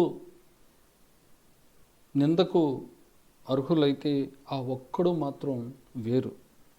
అందరూ లోకంతో నడిస్తే, లోకపోకడులతో నడిస్తే ఇతను ఒక్కని నడక వేరు, వాళ్ళందరికీ వ్యతిరేకం. అందరూ తమ మార్గాన్ని చెరిపేసుకుంటూ ఉంటే ఈ ఒక్కడు తన మార్గాలను ఎప్పటికప్పుడు సరి చేసుకుంటూ, శుద్ధి చేసుకుంటూ ఉన్నాడు. అందరూ ఆ సమయంలో పాపభోగాల్లో నడుస్తూ ఆనందిస్తూ ఉంటే ఈ ఒక్కడు వేరుగా ఉన్నాడు. అప్పుడు అందరూ దేవుని కోపానికి గురైన వాళ్ళు అయితే ఈ ఒక్కడు దేవుని యొక్క కనికరానికి గురైనాడు ప్రియులారా. అందరూ దేవుని కోపానికి గురయ్యే జలప్రలయంలో చచ్చారు, కానీ ఆ ఒక్కని యొక్క కుటుంబం మిగిలింది. ఒకే ఒక్కడు, ఒకే ఒక్క ఫ్యామిలీ. ఎవరా వ్యక్తి అని ఆలోచన చేస్తే ఆదికాండం 6:8 నోవహు అని మనం చూస్తూ ఉన్నాం ప్రియులారా. ఆ నోవహు గురించి దేవుడే సరాసరి చెబుతున్నటువంటి మాట, అయితే దేవుడు చెప్తున్న మాట, అయితే నోవహు దేవుని దృష్టికి కృప పొందినవాడాయను. చూడండి, ఆదికాండం 6:8 అయితే నోవహు యెహోవా దృష్టి యందు కృప పొందినవాడాయను. దేవుడే చెప్తున్నాడు పిల్లరా. బట్ నోవహు found favour in the eyes of the lord. దేవుని చూపుకి, ఆయన దృష్టికి, ఆయన కళ్ళకు ఆ కృప పొందినవాడుగా ఉన్నాడు పిల్లలు. ఇది ఎలా సాధ్యమైంది? ఆనాడు 1,000,000 మంది కుటుంబాలు ఉన్నాయనుకోండి, 99,99,999 కుటుంబాలన్నిటిని తుడిచిపెట్టేస్తానంటే దేవుని ఉగ్రతకు గురైతే ఒకే ఒక్క ఫ్యామిలీ అవుట్ ఆఫ్ 1 crore ఒక్కడే దేవుని ఫేవర్ని పొందుకుంది ప్రియులారా. ఎందుకు నోవహు పట్ల దేవుడు కృపను చూపించాడు, లేక నోవహు దేవుడు కృపను ఎలా పొందుకున్నాడు, దేవుడు ఎందుకు నోవహు మీద కృప చూపించాడు, కృప ఎందుకు ఎలా రిసీవ్ చేసుకున్నాడు అన్న కారణాలు ఆలోచించాలి ప్రియులారా. మొత్తం స్మాష్ చేస్తాను, అందరినీ స్మాష్ చేస్తాను, అన్ని జీవుల్ని మొత్తం భూలోకాన్ని వాషౌట్ చేస్తానన్నాడు. అయితే అక్కడ చిన్న రిలాక్సేషన్. ఒక వ్యక్తి, ఒకే ఒక్కడు దేవుని దృష్టికి కృప పొందిన వ్యక్తి, దేవుని దృష్టికి ఇష్టడైన వ్యక్తిని చూస్తున్నాడు. మరి వారితో పాటు ఆ ఒక్కడిని నాశనం చేయడం ఆయనకి ఇష్టమా? లేదు. ఏంటి కారణాలు? నోవహు దేవుని కృపను ఎలా పొందుకున్నాడు, అసలు దేవుడు ఎందుకు ఇష్టపడ్డాడు నోవహును అని ఆలోచన చేస్తే, మనం కూడా ఈ కరోనా విలయకాలంలో మనం దేవుని దృష్టికి కృప పొందిన వారంగా మనం జీవించాలి. ఈ కరోనా కాలంలో దేవుని కృపను మనం ఎలా సంపాదించుకోగలం, దేవుని దృష్టికి కృప పొందినటువంటి వారమే మనం ఎలా ఈ కరోనా విలయం నుంచి లేక ఈ తెగులు ప్రళయం నుంచి మనం ఎలా తప్పించుకోగలం. నోవహు ఆనాడు దేవుని దృష్టికి కృప పొంది జల ప్రళయం నుంచి తప్పించబడ్డాడు. ఈనాడు మరలా భూమి అంతటి మీదకి, అప్పుడు భూమి అంతటి మీదకి జల ప్రళయం వచ్చింది, ఇప్పుడు భూమి అంతటి మీదకి కరోనా ప్రళయం వచ్చింది. ఆనాడు నోవహు తప్పించబడ్డాడు అంటే నోవహు దేవుని దృష్టికి కృప పొందిన వాడుగా ఉన్నాడు. మరి ఈ కరోనా కాలంలో మనం దేవుని కృపను మనం ఎలా సంపాదించుకోగలం, నోవహు ఎలా సంపాదించుకున్నాడో మనము అర్థం చేసుకోగలిగితే, గమనించగలిగితే, మనం కూడా ఆ విధంగా జీవిస్తే, ఆ విధంగా దేవుని కృపను సంపాదించుకుంటే ఇలాంటి ఎన్ని పరిస్థితులు రానివ్వండి, ఎన్ని కరోనాలు రావండి, ఏ తెగులు రానివ్వండి, ఏ రోగం రానివ్వండి, ఏ ప్రళయం రానివ్వండి, ఏ విలయం రానివ్వండి, దేవుని యొక్క కాపుదల, దేవుని యొక్క భద్రత, దేవుని యొక్క సంరక్షణ మనతో ఉంటుంది ప్రియులారా. చూడండి ప్రియులారా, దేవుడు ఎలా సంపాదించుకున్నాడు అనేది మనం చూద్దాం. మొట్టమొదటిగా ద్వితీయోపదేశకాండం 4వ అధ్యాయము 30-31 వచనాలు మనం చూసినట్లయితే, ద్వితీయోపదేశకాండం 4వ అధ్యాయము 30-31 వచనాలు. ఈ సంగతులన్నీ నీకు సంభవించిన తరువాత నీకు బాధ కలుగునప్పుడు అంత్య దినములలో నీవు నీ దేవుడైన నీకు బాధ కలుగునప్పుడు అంత్య దినములలో నీవు నీ దేవుడైన యెహోవా వైపు తిరిగి ఆయన మాట వినిన ఎడల ఆయన కనికరము గల దేవుడు గనుక నిన్ను చెయ్యి విడువడు, నిన్ను నాశనము చేయడు.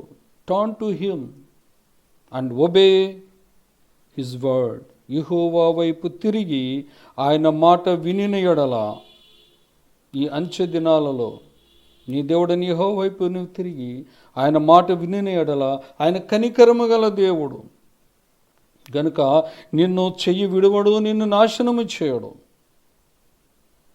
ఆయన వైపు మనం తిరగాలి. నోవహు ఆయన వైపు తిరిగాడు, ఆయన మాట విన్నాడు, అతను కనికరం పొందుకున్నాడు కనుక నోవహు చెయ్యిని దేవుడు విడిచిపెట్టలేదు. అంతేకాదు మిగతా వారితో పాటు నోవహును నాశనం చేయలేదు. మనం ఆయన వైపు తిరగాలి. ఇంతవరకు మన ముఖం ఎవరి వైపు ఉంది? ఇంతవరకు మనుషుల వైపా, లోకం వైపా, లేక ఈస్ట్ ఫేసింగా, లేక వెస్ట్ ఫేసింగా? ఇవన్నీ వెస్ట్ ఫేసింగ్స్, డేంజర్ ఫేసింగ్స్. మనం క్షేమంగా ఉండాలంటే ఒక్కటే ఫేసింగ్, ఒక్క దిక్కు, అదే గాడ్ ఫేసింగ్. దేవుని వైపు మన ముఖాలు ఉండాలి, దేవుని వైపు మనం తిరిగి ఉండాలి. మన జీవితాలు దేవుని వైపు ఉండాలి, మన కళ్ళు దేవుని వైపు ఉండాలి, మన ధ్యాస దేవుని వైపు ఉండాలి. 2వ దినవృత్తాంతాలు 20వ అధ్యాయము 12వ వచనంలో చూడండి, అవసరమైన భాగాన్ని చదువుతున్నాను. మా మీదకు వచ్చు ఈ గొప్ప, అక్కడ నేను కరోనాతో అని పెడుతున్నాను, మా మీదకు వచ్చు ఈ గొప్ప కరోనాతో యుద్ధము చేయుటకును మాకు శక్తి చాలదు, ఏమి చేయుటకును మాకు తోచదు, నీవే మాకు దిక్కు అని ప్రార్థన చేశాను. అక్కడ యుద్ధకాలంలో అతను చేస్తున్నటువంటి ప్రార్థన, యెహోషాపాతు చేస్తున్నటువంటి ప్రార్థన, మా మీదకు వచ్చు ఈ గొప్ప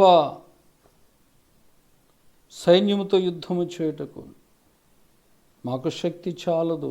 నేనంటాను, ఈ కరోనాతో యుద్ధం చేయడానికి, దీన్ని ఎదుర్కోవడానికి మన శక్తి చాలదు, ఏమీ చేయుటకును మాకు తోచదు. నిజమే, ఏం చేయాలో తెలియట్లేదు, దీనికి మందు లేదు, భయంకరమైన పరిస్థితులు, ఎవరికి వారే దూరం అయిపోయి, ఎవరికి వారే ఐసోలేట్ అయిపోయి, ఒకరి జాడ ఒకరికి తెలియక, ఆఖరికి ఆప్తులైనటువంటి శవాలను కూడా చూడలేనటువంటి దౌర్భాగ్య స్థితిలో, శవాలను కూడా పూడ్చిపెట్టలేక విసిరివేయబడుతున్నటువంటి దౌర్భాగ్యంలో, ఏమి చేటుకుని తోచిన పరిస్థితుల్లో మనం చేయాల్సిన ప్రార్థన, నీవే మా దిక్కు, నీవే మా దిక్కు, మాకేమీ తోడం లేదు, మా శక్తి చాలదు, మా బలము చాలదు, మా ఆరోగ్యము చాలదు, మా జ్ఞానము చాలదు, దేవా నీవే మా దిక్కు అని ప్రార్థన చేసినట్లయితే కనికరము గల దేవుడు నోవహు అట్లా చేశాడు. ఆ ప్రార్థనా జీవితం నోవహుకు ఉన్నది.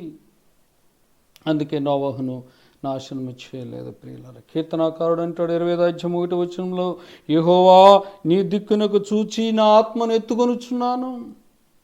నేను కొండల దిక్కు నేను చూడడం లేదు, మనుషుల దిక్కు నేను చూడడం లేదు, నా కుటుంబీకుల దిక్కు నేను చూడడం లేదు, నాకున్న ఆస్తిపాస్తుల దిక్కు నేను చూడలేదు. నా ప్రభు నీవే నా దిక్కు, నీ దిక్కునకు చూచి నా ఆత్మను నేను ఎత్తుకొనుచున్నాను. పాపపు దిశగా, లోకం దిశగా, మనుష్యుల దిశగా, ఈ లోకాశలు దిశగా ఉన్నటువంటి మన ముఖం దేవుని వైపు తిరగాలి. మన డైరెక్షన్ మారాలి, మన పేరు మారాలి, మన తీరు మారాలి, మన నోరు మారాలి, మన బ్రతుకులో మార్పు రావాలి. నువ్వు శిక్ష నుంచి తప్పించబడాలి అంటే, దేవుని ఉగ్రత నుంచి తప్పించబడాలంటే, ముందున్న నిత్య నరక శిక్ష నుంచి నువ్వు తప్పించుకోవాలి అంటే ఆయనే దిక్కు, ఆయనే దిక్కు. ఆయన వైపు తిరగాలి. ఎవరి వైపు తిరిగి ఉన్నావు నీవు? శ్రమ కలిగినప్పుడు, బాధ కలిగినప్పుడు, కష్టం కలిగినప్పుడు నువ్వు ఎవరిని ఆశ్రయిస్తూ ఉన్నావు? మనుషులను నమ్ముకోవద్దు, రాజులను నమ్ముకోవద్దు. వారు నీ దిక్కు కాదు, నిన్ను తప్పించలేరు. అవసరానికి వాడుకొని నిన్ను అవకాశం వచ్చినప్పుడు వదిలిపెట్టేస్తారు ఈ లోక మనుష్యులు. కానీ దేవుడు నిన్నెన్నడూ చేయవిడవడు, కునుకడు, నిద్రపోడు. అయినా నమ్మదగిన దేవుడు, నమ్ముకొనదగిన సహాయకుడు. అయినా ఆపత్కాలంలో నువ్వు మొర్రపెట్టినప్పుడు నీకు ఉత్తరం ఇచ్చేటటువంటి దేవుడు. నిన్ను అనాథలుగా విడిచిపెట్టేవాడు కాదు, నిన్ను రోగంతో నాశనం చేసేటటువంటి వాడు కాదు. కానీ నీవు ఆయన కృపను పొందుకోవాలి. ఆయన కృపను పొందుకోవాలంటే నీవు ఆయన వైపు తిరగాలి. 2వ దినవృత్తాంత గ్రంథము 30:9 ఉంటుంది. మీ దేవుడైన యెహోవా కరుణా కటాక్షములు గలవాడు గనుక మీరు ఆయన వైపు తిరిగిన ఎడల ఆయన మీ యందు ప్రసన్నుడగును. ఆయన కరుణా కటాక్షములు గల దేవుడు. ఆయన వైపు కనుక తిరిగితే ఆయన ఎంత కరుణామయుడో, ఎంత కటాక్షము చూపిస్తాడో నీకు అర్థం చేసుకుంటా. నీ ఎడల ప్రసన్నత కలిగి ఉంటాడు, ఎంతో సంతోషం కలిగి ఉంటాడు ఆయన వైపు తిరిగితే. ఆయన వైపు తిరగకుండా ఆయనకు నీ వీపుని కనుక చూపిస్తే ఆయనకు కోపం, దహించు అగ్ని ఆయన. యెషయా గ్రంథము 55:7 ఉంటుంది. భక్తిహీనులు తమ మార్గమును విడువవలెను, దుష్టులు తమ తలంపులను మానవలెను. వారు యెహోవా వైపు తిరిగిన ఎడల ఆయన వారి యందు జాలిపడును.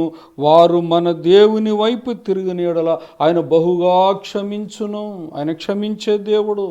నీ దుష్ట తలంపులు మానుకుని, నీ భక్తిహీనతను విడిచిపెట్టి, నీ పాపపు మార్గాన్ని విడిచిపెట్టి నువ్వు ఆయన వైపు తిరిగినట్లయితే, నీ బ్రతుకును మార్చుకుని, నీ బుద్ధిని మార్చుకుని, నీ మనస్సును మార్చుకుని నీవు ఆయన వైపు తిరిగినట్లయితే ఆయన నీ యందు జాలిపడే దేవుడు.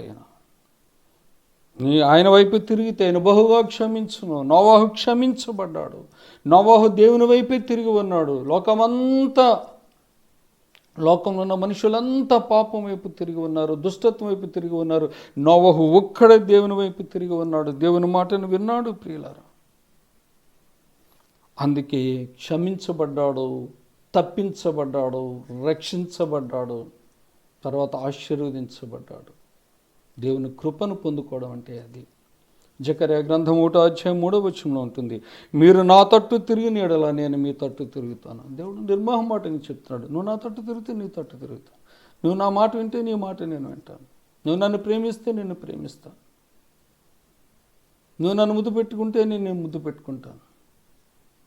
క్లియర్గా చెప్తున్నాడు ఆయన తట్టు మనం తిరగాలి.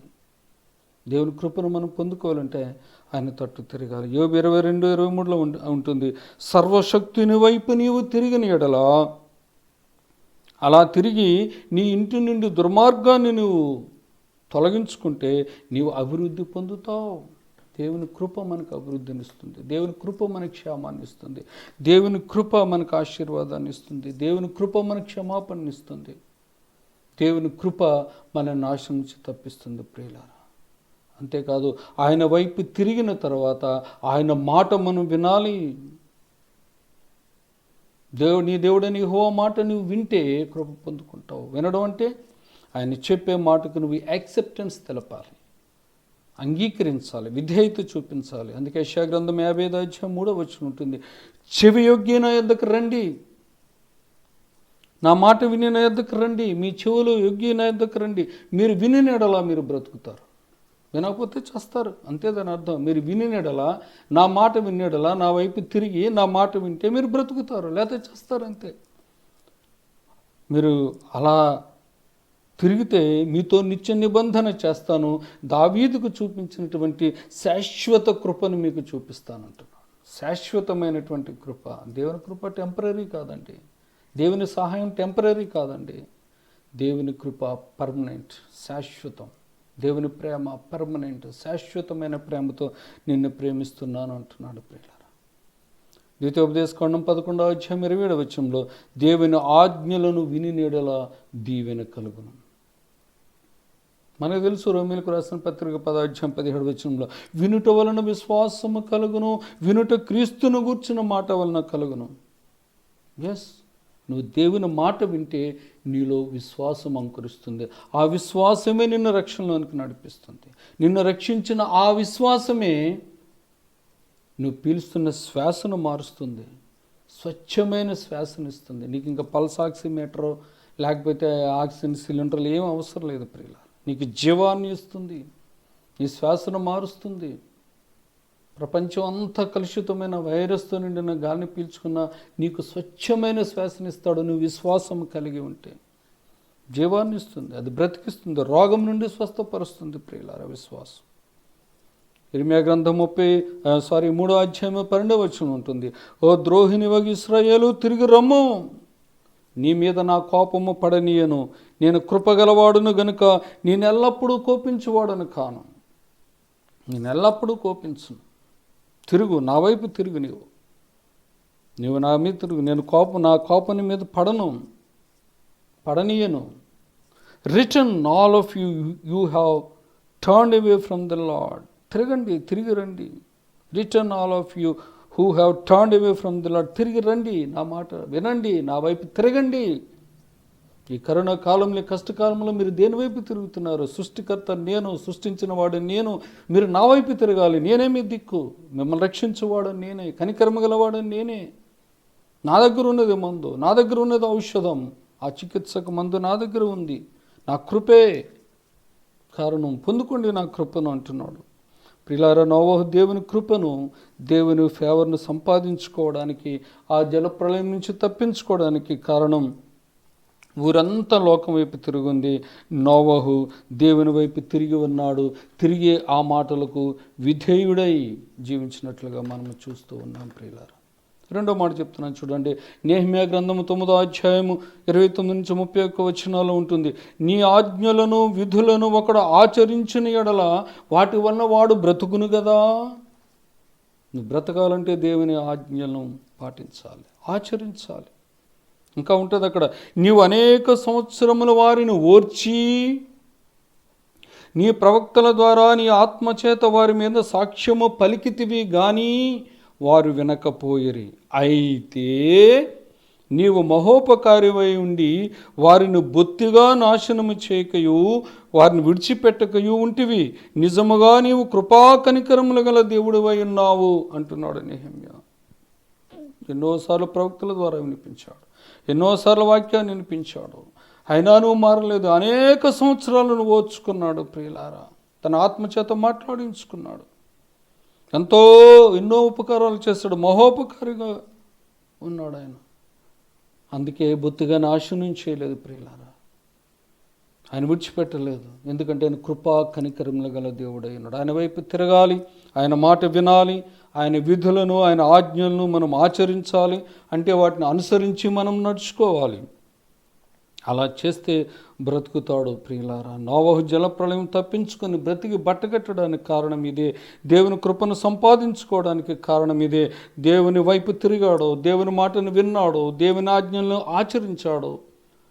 అందుకే నోవహు ఒకే ఒక్కడు, the only one person and his family. కీర్తన 95:7 నేడు మీరు ఆయన మాట అంగీకరించిన ఏడల ఎంత మేలు, ఇప్పుడైనను. కరోన తీవ్రత పెరిగిపోతూ ఉన్నది ప్రియులారా. ఆశ్చర్యకరమైన తెగులు, దీర్ఘకాలం ఉండే ఈ తెగులు. ఇలాంటి సమయంలో నేడు మీరు ఆయన మాటను అంగీకరించిన ఎడల ఎంత మేలు. వాటిని గైకొనటం వల్ల గొప్ప లాభము, గొప్ప క్షేమం ఉందని కీర్తన గ్రంథంలో ఉంటున్నది ప్రియులారా.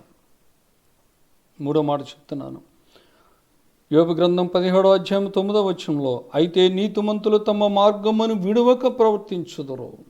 ప్రియులారా, తమ మార్గమును, నీతిమంతులు తమ మార్గమును అంటే నీతి మార్గమును విడువక ప్రవర్తించుదురు. నోవహు నీతి మార్గమును విడవలేదు. అందుకే అక్కడ ఉంటుంది, అతని తరములో నోవహు ఒక్కడే నీతిమంతుడిగా జీవించాడట. దేవుడు చెప్తున్నాడు ప్రియులారా 7:1 అతని తరములో నోవహు ఒక్కడే. అందరూ మొత్తం ప్రియులారా పాప మార్గంలో జీవిస్తూ ఉంటే నోవహు నీతిమంతుడిగా మారి నీతి మార్గాన్ని విడవక ప్రవర్తించాడు ప్రియులారా. ఇది సరాసరి దేవుడు చెప్తున్న మాట. దేవుని నీతిమంతుడై ఉండుట దేవుడే చూచాడంట. అంటే నోవహు మనుషుల నీతి కానీ లోకనీతి కానీ కలిగి జీవించలేదు ప్రియులారా. అలాగనే తన సొంత నీతి అంటే ఏమీ ఏర్పరచుకోలేదు. దేవుని దృష్టికి నేను నీతిమంతుడిగా జీవించాలన్న కుతూహలం, అభిలాష కలిగి ఉండి తన కుటుంబాన్ని నీతి మార్గంలో నడిపించుకున్నాడు ప్రియులారా. అందుకే తన తరమంతా లోకంతో కలిసిపోతున్న నోవహు మాత్రం గొప్ప కమిట్మెంట్తో, గొప్ప తీర్మానంతో దేవునిని సంతోషపెట్టి దేవుని యొక్క కృపను పొందుకునే యోగ్యమైనటువంటి ఆ నీతి జీవితాన్ని జీవించినట్లుగా మనము చూస్తూ ఉన్నాం ప్రియులారా. నోవహు ఎప్పుడు నీతి మార్గాన్ని విడిచి ప్రవర్తించలేదు. నోవహు నీతిమంతుడు గనుక జలప్రళయం తర్వాత మిగిలిన ఒకే ఒక్క హీరో. మొత్తం భూమి అంతా తనదే. ఇప్పుడు భూమి ప్రపంచమంతా తను ఒక్కడే ఉన్నాడు ప్రియులారా.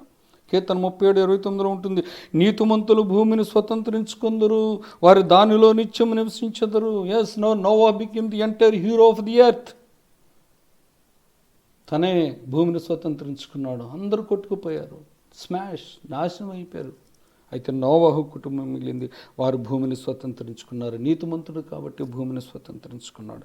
కీర్తన 64:10 ఉంటుంది, నీతిమంతులు యెహోవాను బట్టి సంతోషిస్తూ అని శరణుజొచ్చెదరని ఉంది. నోవహు ఎల్లప్పుడూ దేవుని బట్టి సంతోషించాడు ప్రియులారా.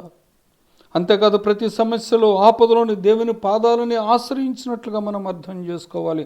నీతిమంతుడు యెహోవాను శరణుజొచ్చాడు అంటే నోవహు ప్రతి విషయంలోనూ దేవుని పాదాలను పట్టుకుని ఆయన శరణుజొచ్చినట్లుగా మనం చూస్తూ ఉన్నాం. ఇది నీతిమంతుల యొక్క హాబీ. దేవుని పాదాలను పట్టుకోవడం నీతిమంతుల యొక్క హాబీ అది ప్రియులారా. అంతేకాదు నోవహు తన తరము వారికి నీతిని ప్రకటించాడు, నీతిని తెలుసుకున్నాడు, నీతిని అనుసరించాడు. నీతిని ప్రకటించాడంటే సువార్త పని చేశాడు. దేవుని కార్యాన్ని వారికి వివరించాడు, దేవుడు యొక్క మహిమను వారికి వివరించాడు, దేవుని కోపాన్ని వారికి వివరించాడు, దేవుడు చేయబోయే కార్యాన్ని కూడా వారికి వివరించాడు. కానీ వాళ్ళు నోవహును అపహసించారు ప్రియులారా, హేళన చేశారు, పిచ్చోడులో చూశారు. కానీ నోవహు తన నీతి మార్గాన్ని విడిచిపెట్టలేదు, కృంగిపోలేదు, మత్సరపడలేదు, ధైర్యాన్ని అంతకన్నా వదలలేదు. కారణం ఏంటో తెలుసా? సామెతలు 28:1 ఉంటుంది, నీతిమంతులు సింహము వలె ధైర్యంగా ఉంటారు. నోవహు సింహం. అపహసించిన, హేళన చేసిన, ఎంత వెటకరించినా, ప్రతి దినము రేయింబగళ్ళు ఓడను తయారు చేస్తున్నప్పుడు, ఎంత హేళన చేస్తున్నప్పటికీ కూడా తన నీతి మార్గాన్ని విడిచిపెట్టకుండా, మనసులో నొచ్చుకోకుండా, ఒక క్రీస్తునందు దేవుని యందు నిరీక్షణతో, దేవుని యందు ధైర్యంతో ఒక సింహములాగా నిలబడ్డాడు. ప్రియులారా, దేవుని మార్గాలను తూచే తప్పకుండా అనుసరించి నడుచుకున్నాడు నోవహు. కారణం తన హృదయానికి తెలుసు దేవుని మార్గాలు చక్కనివి అని, దేవుని మార్గాలు క్షేమకరమైనవని, దేవుని మార్గాలు రక్షించేవి అని, దేవుని నీతి రక్షిస్తుందని, దేవుని నీతి ప్రమాదం నుంచి తప్పిస్తుందని తెలుసు. అవి క్షేమకరము. నోవహు దేవుని ధర్మశాస్త్రాన్ని అనుసరించి ప్రవర్తించాడు. హోషేయ 14:9 ఉంది ప్రియులారా. నోవహు దేవుని ధర్మశాస్త్రాన్ని అనుసరించి ప్రవర్తించాడు కనుక దేవుని చేత నీతిమంతుడిగా ఎంచబడ్డాడు. ప్రియులారా, దేవుని చేత నీతిమంతుడిగా, మనుషుల దృష్టిలో కాదండి, దేవుని చేత ఆ సర్టిఫికేషన్ పొందాడు. ప్రియులారా, రోమ 2:13 ఉంటుంది, దేవుని చేత మనం నీతిమంతులుగా ఎంచబడాలి. మనం నీతిమంతులమేనా? అయితే ఎవరి దృష్టికి నీతిమంతులముగా ఉన్నాము? దేవుని దృష్టికి నీతిమంతులమేనా మనం? అలా అయితే ఈ దైవనీతి మనలను మరణం నుంచి రక్షిస్తుంది. ప్రియులారా, సామెతల 10:2 ఉంటుంది, నీతి అది రక్షకము అని ఉంటుంది. అంటే గాడ్ అంటే పెర్మనెంట్ ప్రొటెక్టివ్ మాస్క్. సామెతల 13:6 అది రక్షకము. It is a permanent protective mask అని ఉంటుంది. ప్రియులారా, 4వ మాట చెప్తున్నాను చూడండి. నోవహు గురించి 6వ అధ్యాయం 9వ వచనంలో, నోవహు బ్లేమ్లెస్ లైఫ్ జీవించాడు. ప్రియులారా, అంటే నిందారహితమైనటువంటి జీవితాన్ని జీవించాడట. నోవహు 6వ అధ్యాయం 9వ వచనంలో, నోవహు నీతిపరుడును తన తరములో నిందారహితుడనై ఉండిన. ప్రియులారా, అంటే నింద అంటే తప్పు చేస్తే నింద తప్పకుండా వస్తుంది. ప్రియులారా, నింద వేరు, అనింద వేరు, అపనింద వేరు. నింద అంటే నువ్వు తప్పు చేస్తే ఇతరులు నీ మీద వేసే అభాండాన్ని నింద అంటాము. అపనింద అంటే నువ్వు చేయని దానికి. ప్రియులారా, నోవహు ఎవరి చేత నిందించబడే ఆస్కారాన్ని ఇవ్వలేదు. ఎంత నిర్దోషంగా జీవించాడో అతను. తన బ్రతుకునంత కాలంలో నిందలేనటువంటి జీవితం, ఇతరులు నిందించడానికి వీలు లేని జీవితం. దీనికి కారణము దేవుని యొక్క నీతిని పర్ఫెక్ట్గా కలిగి ఉన్నాడు కాబట్టి ఎలాంటి మచ్చ లేనటువంటి జీవితము, పరిశుద్ధమైనటువంటి జీవితం జీవించినాడు. ప్రియులారా, ఆ దినాల్లో భూలోకమంతా పాపంతో నిండి ఉన్నప్పుడు, వారంతా తిని తాగి తందనాలు తొక్కుతూ ఉన్నప్పుడు, వ్యభిచారంతో నిండిపోయినప్పుడు, వారి మధ్యలోనే కాపురం చేస్తున్నప్పటికీ కూడా నోవహు మాత్రం వారితో ఏకీభవించక, వారితో కూర్చునక, వారి కార్యక్రమాల్లో పాల్పంపులు పంచుకోక, ప్రియులారా, వారి మధ్యలోనే కాపురం చేస్తున్నప్పటికీ కూడా నోవహు నిందారహితుడిగా జీవించినట్లుగా మనము చూస్తున్నాం. దేవుని యొక్క హృదయ వాంఛను ఎరిగిన వాడుగా తన కుటుంబాన్ని దైవభక్తిలో, నీతి జీవితంలో పెంచుకుంటూ తను నడుచుకుంటూ వచ్చాడు. ప్రియులారా, దేవుని కోరిక కూడా అదే, నిర్దోషమైనటువంటి జీవితం. యెహోవా చేత నిర్దోషాన్ని ఎంచబడిన వాడు ధన్యుడు, ఆత్మలో కపటము లేనివాడు ధన్యుడు. ఇది దేవుడు కోరుకుంటూ ఉన్నాడు. కీర్తన 32వ అధ్యాయం 2వ వచనంలో. ప్రియులారా, అబ్రహాముతో అంటాడు దేవుడు, అబ్రహామా, నా సన్నిధిలో నిందారహితుడివే నీవు జీవించు. యోబు నిందారహితుడిగా జీవించాడు. ప్రియులారా, యేసయ్య కూడా హెబ్రీ 7వ అధ్యాయం 26వ వచనం ప్రకారము ఆయన నిష్కల్మషుడు, కపటము లేనటువంటి వాడు అయినా, పరిశుద్ధుడు అయినా, ఎవ్వరు కూడా మాట ఏమి పల్లెత్తు మాట అనలేకపోయారు. ఆయనలో ఏ పాపము కూడా ఆరోపించలేకపోయారు. ఆయన సవాల్ చేశాడు, నాలో పాపం ఉన్నదని మీరు ఎవరైనా నిందించగలరా, మోపగలరా? అటువంటి పరిశుద్ధమైన నిష్కలంకమైనటువంటి జీవితం ఎవరైతే జీవిస్తారో వారు దేవుని దృష్టికి కృప పొందిన వారు అవుతారు. వారు తప్పించబడతారంటే ఇలాంటి నిర్దోష జీవితము, ఇలాంటి నిందారహితమైనటువంటి జీవితం జీవించడానికి మనం జాగ్రత్త పడాలంటే 2 పేతురు పత్రిక 3వ అధ్యాయము 2 పేతురు పత్రిక 3వ అధ్యాయము 14వ వచనంలో ఉంటుంది. 3వ అధ్యాయము 14వ వచనంలో చూడండి, మంచి మాట. ప్రియులారా, వీటి కొరకు మీరు కనిపెట్టేవారు కనుక శాంతము గలవారై. అంటే నోవహు శాంతం గలవాడు. నోవహు అంటే శాంతమూర్తి అని అర్థము, నెమ్మది. శాంతము గలవారే ఆయన దృష్టికి నిష్కలంకులుగాను నిందారహితులుగాను కనబడినట్లు జాగ్రత్త పడుడి. నిందారహితులుగా జీవించడానికి మనం జాగ్రత్త పడాలి. ప్రియులారా, నిందారహిత జీవితం అంటే యథార్థమైనటువంటి ప్రవర్తన కలిగి జీవించటమే. యథార్థంగా జీవించాలి. దేవుని దృష్టికి యథార్థత, మనుషుల దృష్టికి యథార్థత, రెండు రకాల జీవితం కాదు. నీతి మార్గము, ఒకే మార్గంలో నువ్వు జీవించాలి. నీతిమంతులంటే ఆయనకి ఇష్టం, యథార్థవంతులంటే ఆయనకి ఇష్టం. యథార్థవంతులను ఆయన కాపాడునని ఉంది. యథార్థవంతులకు ఆయన ఏ మేలును చేయక మానడు అని ఉన్నది. ప్రియులారా, నోవహుకి నిందారహిత జీవితమే దేవుని యొక్క ఉద్దేశాన్ని మార్చింది. నోవహును బ్రతికించాలనుకున్నాడు. నోవహును బట్టి భూమిని మరలా రెన్యువల్లో మళ్ళా ఎస్టాబ్లిష్ చేయాలనుకున్నాడు. ప్రియులారా, మొత్తం అంతా తుడిచిపెట్టేసినప్పటికీ కూడా నోవహు ఒక్కడిని బ్రతికించుకుని ఆ ఒక్క నోవహు ద్వారా మొత్తము మరలా భూలోకాన్ని నిర్మించాలని చూసినాడు. ప్రియులారా, నిందారహితమైనటువంటి జీవితం. ఆత్మలో కపటం ఉంటే ఆయన కృప పొందలేము. దోష మార్గంలో నడుచుకుంటే మనం ఆయన కృపను పొందలేము. నిందారహితమైన ఇతరులు నిందించడానికి అవకాశం ఇవ్వకూడదు. మన విరోధి అయిన అపవాదికి అసలు ఆ నిందించే అవకాశమే మనం ఇవ్వకూడదు. క్రైస్తవునైనటువంటి మనము. ప్రియులారా, మన నడవడికి ఎలా ఉన్నది, మన ప్రవర్తన, యథార్థ ప్రవర్తన దేవుని దృష్టికి ఇష్టంగా ఉంటే ఆయన కృపను మనం పొందుకుంటాం. ప్రియులారా, ఇంకొక లక్షణం నేను చెప్తున్నాను చూడండి. నోవహు దేవునితో కూడా నడిచినవాడు. 9వ వచనంలో నోవహు దేవునితో కూడా నడిచినవాడు. ఇంగ్లీష్లో బాగుంటుంది, నోవహు వాక్ ఫెయిత్ఫుల్లీ విత్ గాడ్. దేవునితో నడిచాడు. ఎలా నడిచాడట?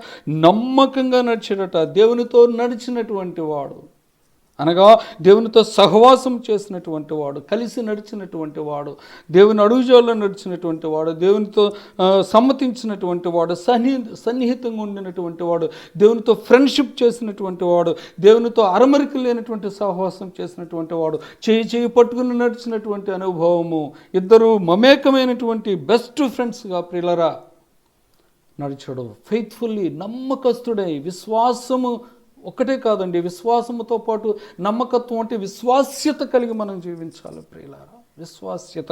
నోవహులో దేవుడు ఆ విశ్వాసాన్ని చూశాడు. అంతేకాదు నోవహులో విశ్వాస్యతను కూడా చూశాడు. ప్రియులారా, అందుకే దేవుడు నోవహుతో నడవడానికి ఇష్టపడ్డాడు. ఇద్దరు కలిసి నడిచారు, ఇద్దరు సమ్మతించారు కనుకనే నడవగలిగారు. ప్రియులారా, నోవహు బిహేవియర్ దేవునికి నచ్చింది. నోవహు యొక్క నీతి మార్గం దేవునికి నచ్చింది. నోవహు యొక్క హృదయం దేవునికి నచ్చింది. నోవహు యొక్క నిర్దోష మార్గము దేవునికి నచ్చింది. ప్రియులారా, అలాగే హానోకు ఉంటాడు. హానోకు 300 సంవత్సరాలు దేవునితో నడిచాడంట. ప్రియులారా, ఎంత చక్కని అనుభవం. ప్రియులారా, అబ్రహాము దేవుని స్నేహితుడు అని ఉన్నది. ప్రియులారా, వీళ్ళంతా కలిసి నడిచినటువంటి అనుభవము. 7 అడుగులు వేస్తే వారే వీరు అవుతారని ఉంది. ప్రియులారా, అలా నడుస్తూ వారు దైవ స్వరూప్యంలోకి మారిపోయారు. దేవుడు అంటే ప్రేమ, దేవుని భక్తి జీవితము, దేవుని యొక్క ఆ భయం అంటే, దేవుని యొక్క నీతి అంటే, దేవుని యొక్క పరిశుద్ధత అంటే అంత అర్థం చేసుకుని ఒకరినొకరు అర్థం చేసుకున్నటువంటి అనుభవంలో ఉంటే మనం కలిసి నడవాలి అని అనిపిస్తుంది. ప్రియులారా, దేవునితో నడవడం అంటే చెడుతనం నుంచి తొలగిపోవడం అని ఉన్నది. ప్రియులారా, చెడుతనం నుంచి తొలగిపోవడం అంటే మంచితనం కలిగి ఉండడం. మంచితనం అంటే మంచివాడు యేసే, దేవుడే, ఆయనతో స్నేహం చేయడం. సామెతలు 16:6-7 ఉంటుంది. ప్రియులారా, చాలామంది ఈ దినాల్లో చెడు మార్గంలో నడవడం ద్వారా చాలా గొప్పగా ఫీల్ అయిపోతూ ఉంటారు. ప్రియులారా, అయితే దుష్టుల యొక్క మార్గం నాశనానికి నడుపుతుందని ఉంది. ప్రియులారా, దేవుని మార్గాలు పరిశుద్ధమైనవి, దేవుని మార్గాలు చాలా చక్కనైనటువంటివి, దేవుని మార్గాలు న్యాయమైనటువంటివి, దేవుని మార్గాలు సత్యమైనటువంటివి, దేవుని మార్గాలు నిత్య జీవానికి నడిపించేటటువంటిది. దేవునితో నడవడానికి ఇష్టపడుతున్నావా? దేవుడు ఇష్టపడుతూ ఉన్నాడు. నీ జీవితాన్ని మార్చుకుంటే, నువ్వు ఆయనతో నడవడానికి ఇష్టపడితే ఆయన కూడా నీతో నడవడానికి ఇష్టపడుతూ ఉన్నాడు. నువ్వు ఆయన చేయి పట్టుకుని నడవడానికి ఇష్టపడితే ఆయన నీ చేయి పట్టుకుని నీతో నడుస్తూ నిన్ను నడవలేకపోతే నడిపించడానికి ఇష్టపడుతూ ఉన్నాడు. ప్రియులారా, ఏ మార్గాన ఉన్నావు? ఎవరితో నడుస్తూ ఉన్నావు? ఎవరితో ఉన్నది నీ సహవాసము? నీ మంచి స్నేహితుడు ఎవరు? ఎవరు చేయి పట్టుకుని నడుస్తూ ఉన్నావు? నోవహు దేవునితో నడిచాడు, అబ్రహాము దేవునితో నడిచాడు, హానోకు దేవునితో నడిచాడు, యోబు దేవునితో నడిచాడు. దేవుని మార్గాల్లో నడిచారు కనుక మంచి స్నేహితుడు, విడివని దేవుడు, దుర్దశలో ఉన్నప్పటికీ కూడా నీ చేయి విడివనటువంటి మంచి స్నేహితుడు కనుక వాళ్ళు కనికరించబడ్డారు, కాపాడబడ్డారు. ప్రియులారా, దేవునితో నడవకుండా ఈ దినాన్న సాతానుతో నడుస్తున్నారు, పాపంతో నడుస్తున్నారు. ఎంత ఘోరంగా పాపంతో సహవాసం చేస్తూ, దుష్ట సాంగత్యాలు చేస్తూ ప్రియులారా ఈ దినాల్లో తమ మార్గాల్ని చెరిపేసుకుంటూ ఉన్నారు. ఆనాడు నోవహు దినాల్లో కూడా ఆ జలప్రళయ కాలంలో తమ మార్గాలను వాళ్ళు చెరిపేసుకున్నారట. ప్రియులారా, అయితే నోవహు మాత్రం తన మార్గాల్ని ఎప్పటికప్పుడు దేవుని వాక్యం చేత శుద్ధి చేసుకుంటూ, అంటే అప్పటికి వాక్యం లేదనుకోండి, దేవుని ఆ భయం కలిగి దేవుని పరిశుద్ధతను ఎరిగిన వాడై, ప్రియులారా, దేవుని చేత బోధించబడిన వాడై దేవుని అడుగుజాల్లో నడిచినట్లుగా మనము చూస్తూ ఉన్నాం. మార్గాలు చెరిపేసుకున్నారు అందరూ. నోవహు మాత్రం తన మార్గాలను బాగు చేసుకున్నాడు, దేవునితో నడవడానికి ఇష్టపడ్డాడు, సమ్మతించాడు. ప్రియులారా, భూలోకమంతా దేవుని కోపానికి కారణమైన దేవుడు నోవహుతో ఉండడానికి ఇష్టపడ్డాడు. నోవహు దేవుని కోసం బ్రతకడం ఇష్టపడ్డాడు. ప్రియులారా, దేవుని కృపను ఆ విధంగా మనము సంపాదించుకోవాలి. ఏమో ఏ ప్రళయం రాబోతూ ఉన్నదో, ఈ కరోనా తర్వాత ఎన్ని ప్రమాదాలు ఉన్నాయో, ఎన్ని ప్రళయాలు వస్తాయో, నీ ఎవరితో నడుస్తున్నావు? ఇప్పటికన్నా నీ స్నేహాన్ని విడిచిపెట్టు, నీ దుష్ట సాంగత్యాన్ని విడిచిపెట్టు, పాపముతో నీ సహవాసాన్ని విడిచిపెట్టు, దుష్టులతో సహవాసాన్ని విడిచిపెట్టు, అపహాసకులతో సహవాసాన్ని విడిచిపెట్టు. దేవునితో నడవడానికి నీవు సంసిద్ధుడు కావు. ఆయన చేయి పట్టుకో, అది క్షేమం. నువ్వు పడిపోయినా కూడా ఆయన లేవదీస్తాడు. నువ్వు లేకుండా ఉండలేవు ఆయన చేయి పట్టుకుంటే. ఆయన ఖచ్చితంగా మన కష్టకాలంలో, మన శ్రమ కాలంలో, తెగులు కాలంలో, రోగ కాలంలో, ఇబ్బందులలో, ఇరుకుల్లో ఆయన మనల్ని నడిపించేవాడు. నమ్మదగినటువంటి దేవుడు ఆయన. అంతేకాదు ప్రియులారా, అతడు పరిపూర్ణమైనటువంటి విధేయత కలిగిన వాడుగా మనము చూస్తూ ఉన్నాం. ప్రియులారా, అతడు పరిపూర్ణమైనటువంటి విధేయత ఎలాగంటే దేవుని యందు భయభక్తులు కలిగి ఉన్నాడు. అంటే చూడండి, ఈ మాట నోవహు గురించి 11వ అధ్యాయం 7వ వచనంలో ఉంది. నేను వీలైతే మాట చెప్పి నేను ముగిస్తాను. హెబ్రీలకు రాసిన పత్రిక 11వ అధ్యాయము 7వ వచనంలో చూడండి, అక్కడ ఉంది విశ్వాస వీరుల గురించి రాస్తూ, విశ్వాసమును బట్టి నోవహు అది వరకు చూడని సంగతులను గూర్చి, విశ్వాసమును బట్టి నోవహు అది వరకు చూడని సంగతులను గూర్చి దేవుని చేత హెచ్చరించబడి, దేవుడు హెచ్చరించేవాడు. నోవహు ఏదైనా హెచ్చరిస్తే, నోవహు ఇది కరెక్ట్ కాదు, ఇది కరెక్టు, ఇది కరెక్ట్ కాదు, ఇది మంచిది, ఇది చెడు, ఇది వెలుగు, ఇది చీకటి, ఇది మార్గము, ఇది కాదు అని దేవుని చేత హెచ్చరింపబడుతూ ఉన్నప్పుడు ఏం చేసేవాడట ఇతను? భయభక్తులు గలవాడై తన ఇంటి వారి రక్షణ కొరకు ఒక ఓడని సిద్ధము చేశాను. ప్రియులారా, దేవుని చేత హెచ్చరించబడ్డాడు, దేవుని హెచ్చరికకు లోబడ్డాడు, విధేయుడైనాడు, ఏం చెబితే అది చేశాడు. నోవహుకు దేవుడు ఆజ్ఞాపించినది యావత్తూ నోవహు చేశాను అంది. దేవుడు ఏదైతే చెప్పాడో ఎగ్జాక్ట్గా 100% తూచా తప్పకుండా అది చేయడానికి నోవహు ఇష్టపడ్డాడు. దేవుని చేత హెచ్చరించబడ్డాడు, దేవుని గద్దింపులను ప్రేమించాడు, దేవుని ఉపదేశాలను ప్రేమించాడు, దేవుని ఆజ్ఞలను ప్రేమించాడు. ఒకసారి శిక్షించుంటే ఆ శిక్షను కూడా ప్రేమించాడు నోవహు. అందుకే దేవుని కృపను పొందుకున్నాడు. ప్రియులారా, దీన్ని బట్టి చెప్పాలంటే ఎంతో విధేయత కలిగినటువంటి వాడు, దేవుని మాటలకు, దేవుని ఆజ్ఞలకు ఎంతో విధేయత కలిగినటువంటి వాడు. ప్రియులారా, ఆనాడు అందరూ అవిధేయత చూపించారు. ఆ కాలంలో అందరూ తిరగబడ్డారు. దేవుని మాటకు ప్రకటించబడుతున్నప్పటికీ నోవహు నీతిని ప్రకటించాడు, సువార్త చేసినప్పుడు అవిధేయత చూపించారు, వాళ్ళు లోబడలేదు, అందుకే నాశనం అయిపోయారు. ప్రియులారా, 1 పేతురు 3వ అధ్యాయము 19-20 వచనాల్లో చూడండి. 1 పేతురు 3వ అధ్యాయము 19-20 వచనాలు. 19-20 వచనాలు. దేవుని దీర్ఘశాంతము ఇంకా కనిపెట్టుచుండినప్పుడు పూర్వము నోవహు దినములలో ఓడ సిద్ధపరచుచుండగా అవిధేయులైన వారి యొద్దకు, అనగా చెరలో ఉన్న ఆత్మల యొద్దకు ఆయన ఆత్మరూపిగానే వెళ్ళి వారికి ప్రకటించను. ఆ ఓడలో కొందరు, అనగా 8 మంది నీటి ద్వారా రక్షణ పొందిరి. ఎంత అవిధేయత చూపించారో, ఎంత హేళన చేశారో ప్రియులారా. అవునండి, యేసుక్రీస్తు ప్రభు అని కూడా హేళన చేస్తూ ఉన్నారు. ఆయన దీర్ఘశాంతాన్ని అపార్థం చేసుకుంటున్నారు ప్రియులారా. ఆయన ఆలస్యం చేస్తూ ఉన్నాడు రావడానికి. ఆయన దీర్ఘశాంతాన్ని చులకనగా చూస్తూ ఉన్నారు ప్రియులారా. ఆయన రాబోతున్నాడు, ఆయన త్వరలో ఆయన వస్తున్నాడు. ఆయన ఆలస్యం చేస్తున్నాడంటే కారణం నీ ఎడల దీర్ఘశాంతాన్ని చూపిస్తున్నాడు. నువ్వు ఇంకా రక్షించబడడానికి, నీవు ఇంకా ఆయన సన్నిధికి రావడానికి, నువ్వు ఇంకా నీ బ్రతుకు మార్చుకోవడానికి ఆయన సమయాన్ని ఇస్తూ ఉంటున్నాడు. అది ఒక అవకాశాన్ని ఇస్తున్నాడు. నువ్వు తృణీకరిస్తున్నావు. ఇంకా ఎన్నిసార్లు ఇచ్చాడు అవకాశాలు, ఇప్పటికీ నువ్వు తృణీకరిస్తే చెప్పలేం. ఎన్నిసార్లు గద్దించినా వినకపోతే వాడు హఠాత్తుగా నాశనం అవుతాడని దేవుని వాక్యం చెప్తున్నది. ప్రియులారా, దేవుని దీర్ఘశాంతాన్ని నోవహు ఒక్కడే అర్థం చేసుకున్నాడు, మిగతా వాళ్ళు అర్థం చేసుకోలేకపోయారు. అందుకే తాగి తందనాలు తొక్కుతూ ఈనాడు ఏ విధంగా అయితే పాపంలో విచ్చలవిడిగా జీవించారో ఆనాడు అలాగే జీవించారు. ప్రియులారా, ఎంత దారుణంగా జీవిస్తున్నారండి. ఎన్ని హత్యలు, వ్యభిచారాలు, మానభంగాలు, అకృత్యాలు. ఎంత దరిద్రం, ఇంత పాడు లోకమా ఇది, ఇంత దరిద్రపు లోకమా అన్నంత అసహ్యమైనటువంటి కార్యాలు ఈ లోకంలో జరుగుతూ ఉన్నాయి. జీవము లేని వాటిని పక్కన ఆరాధించటం, జీవము గల దేవుని నిందించటం, దేవుని సేవకుల మీద తిరగబడడం, సత్యాన్ని దూషించడం, నిజాయితీ జోలికి రాకపోవడం, ఇవన్నీ చేస్తూ ఇంకా దేవుడు ఊరుకుంటున్నాడు అనుకుంటే దేవుని చేతకానితనం అనుకుంటున్నారు. దేవుడు ఏమీ చేయడం లేదనుకుంటున్నారు. దేవుడు చూసినా ఏం పట్టించుకోవడం లేదనుకుంటున్నారు. కళ్ళు నెత్తికెక్కి ఒళ్ళు కొవ్వెక్కి. జాగ్రత్త, ఆయన దీర్ఘశాంతం చూపిస్తున్నాడు. కరోనా ద్వారా కూడా పరీక్ష చేస్తూ ఉన్నాడు. ఈ పరీక్ష ద్వారానే నువ్వు మారుతావేమో అని ఇంకా చూస్తూ ఉన్నాడు ఆయన. ఇప్పటికీ మారకపోతే జాగ్రత్త, మరొక ప్రమాదం పొంచి ఉండొచ్చు. ప్రియులారా, ఒక షిప్ తయారు చేస్తూ ఉన్నాడు దేవుని చెప్పినట్లుగా. మరోపక్క ఆత్మస్వరూపిగా ప్రజలకు ప్రకటించిన హేళన చేశారు. దేవుని దీర్ఘశాంతాన్ని వాళ్ళు తృణీకరించారట. ప్రియులారా, అయితే నోవహు భక్తిహీనులు చూసి ఆయన కోపపడలేదు, మత్సరపడలేదు, ఈర్ష్యపడలేదు, సణుక్కోలేదు. కానీ హేళన చేసిన, అపహాస్యం చేసిన నీతిని ప్రకటించుకుంటూనే వచ్చాడు ఆఖరి క్షణం వరకు. దేవుడు ముగించేంత వరకు, ఆ ఓడకు తాళం వేసేంత వరకు, ఆ ఓడలోకి ఎంటర్ అయ్యేంత వరకు కూడా దేవుని సత్యాన్ని, నీతిని ప్రకటిస్తూనే ఉన్నాడు. ప్రియులారా, జాగ్రత్త, భక్తిహీనుల దీపం ఆరిపోతుంది అన్నాడు.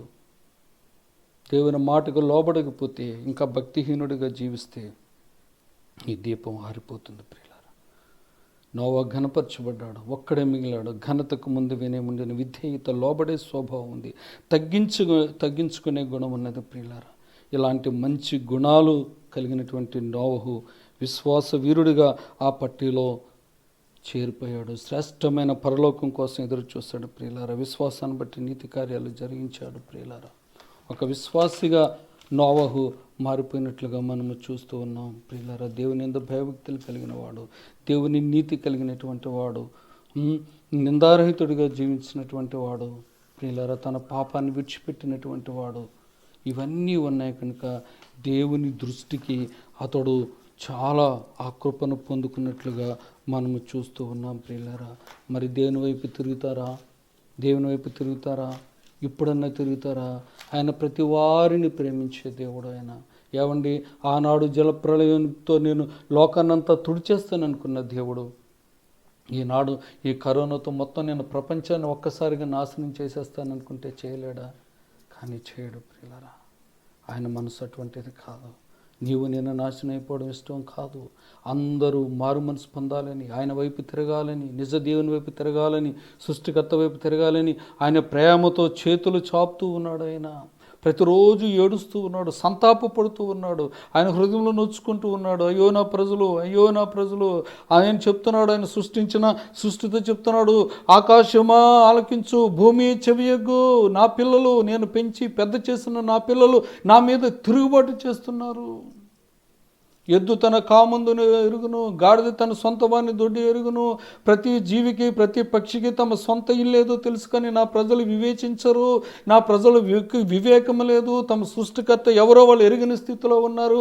ఆఖరికి రోడ్డు మీద బురదలో తిరిగే పంది కన్నా దాని సొంత యజమాని తెలుసు, కానీ నేను సృష్టించిన నా ప్రజలకు తన సృష్టికర్త ఎవరో తెలియని స్థితిలో ఉన్నారు.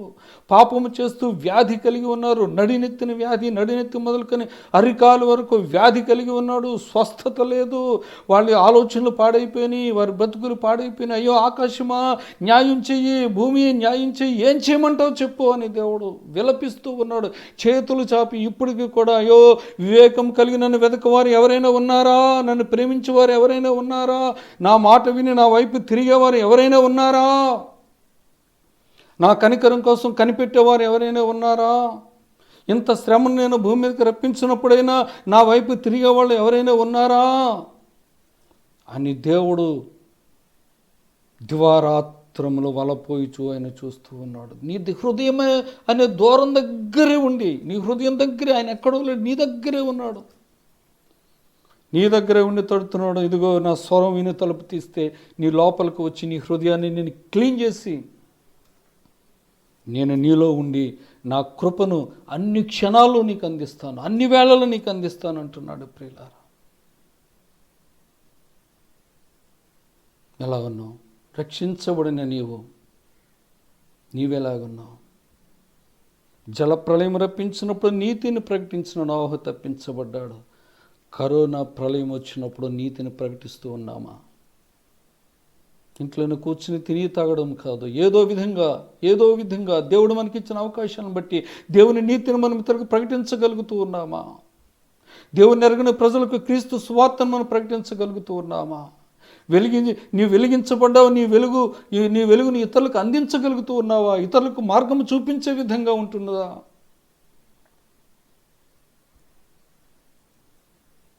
ప్రియమైనటువంటి వారలారా, దేవుని కృపను సంపాదించుకోవడానికి ప్రయత్నం చేయండి.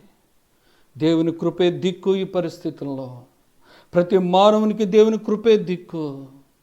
దేవుని కృపే మనలను ఇలాంటి తెగుల నుంచి రక్షించేది. ప్రియులారా, దేవుని కృప ఒక ఐశ్వర్యం అండి. దేవుని కృప అనే ఐశ్వర్యాన్ని, ఆ మహా ఐశ్వర్యాన్ని నువ్వు సంపాదించుకుంటే అన్ని పరిస్థితులకు సరిపోయేటువంటిది దేవుని కృప. ఆయన కృపామయుడండి. ఆయన పేరే కృపామయుడు. ఆయన కృపా కనికరములు గల దేవుడు గనుక ఇంకా మనం బ్రతికి ఉన్నామండి. మనం నాశనం చేయాలంటే ఆయన చిటికేస్తే మొత్తం సర్వనాశనం అయిపోతుంది. కానీ ఎందుకో దీర్ఘశాంతం. ఇంకా నువ్వు రక్షించబడాలి అని నీ పాప మార్గాన్ని విడిచిపెట్టి జీవ మార్గంలోనికి రావాలని, నా నిత్య నరక శిక్షకు పాత్రుడు కాకుండా ఆ ఘోరమైనటువంటి ఆ ఉగ్రత నుంచి నువ్వు తప్పించబడడానికి ఆయన ఎదురు చూస్తూ ఉన్నాడు. దేవుని దీర్ఘశాంతాన్ని మీరు తృణీకరిస్తారా?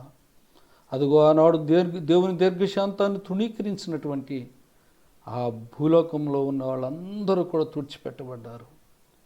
దేవుని దీర్ఘశాంతాన్ని ఖాతరు చేసి దేవుని యందు భయం కలిగి తన మార్గాన్ని చెరిపేసుకోకుండా తన నడతలను బాగు చేసుకుని నీతిని అనుసరించి నీతిని ప్రకటించిన నోవహు ఏ విధంగా కృప పొందుకుని తప్పించబడ్డాడో ఆ విధంగా మనము తప్పించబడగలం. మరి నేను ముగిస్తూ ఉన్నాను. ప్రియులారా,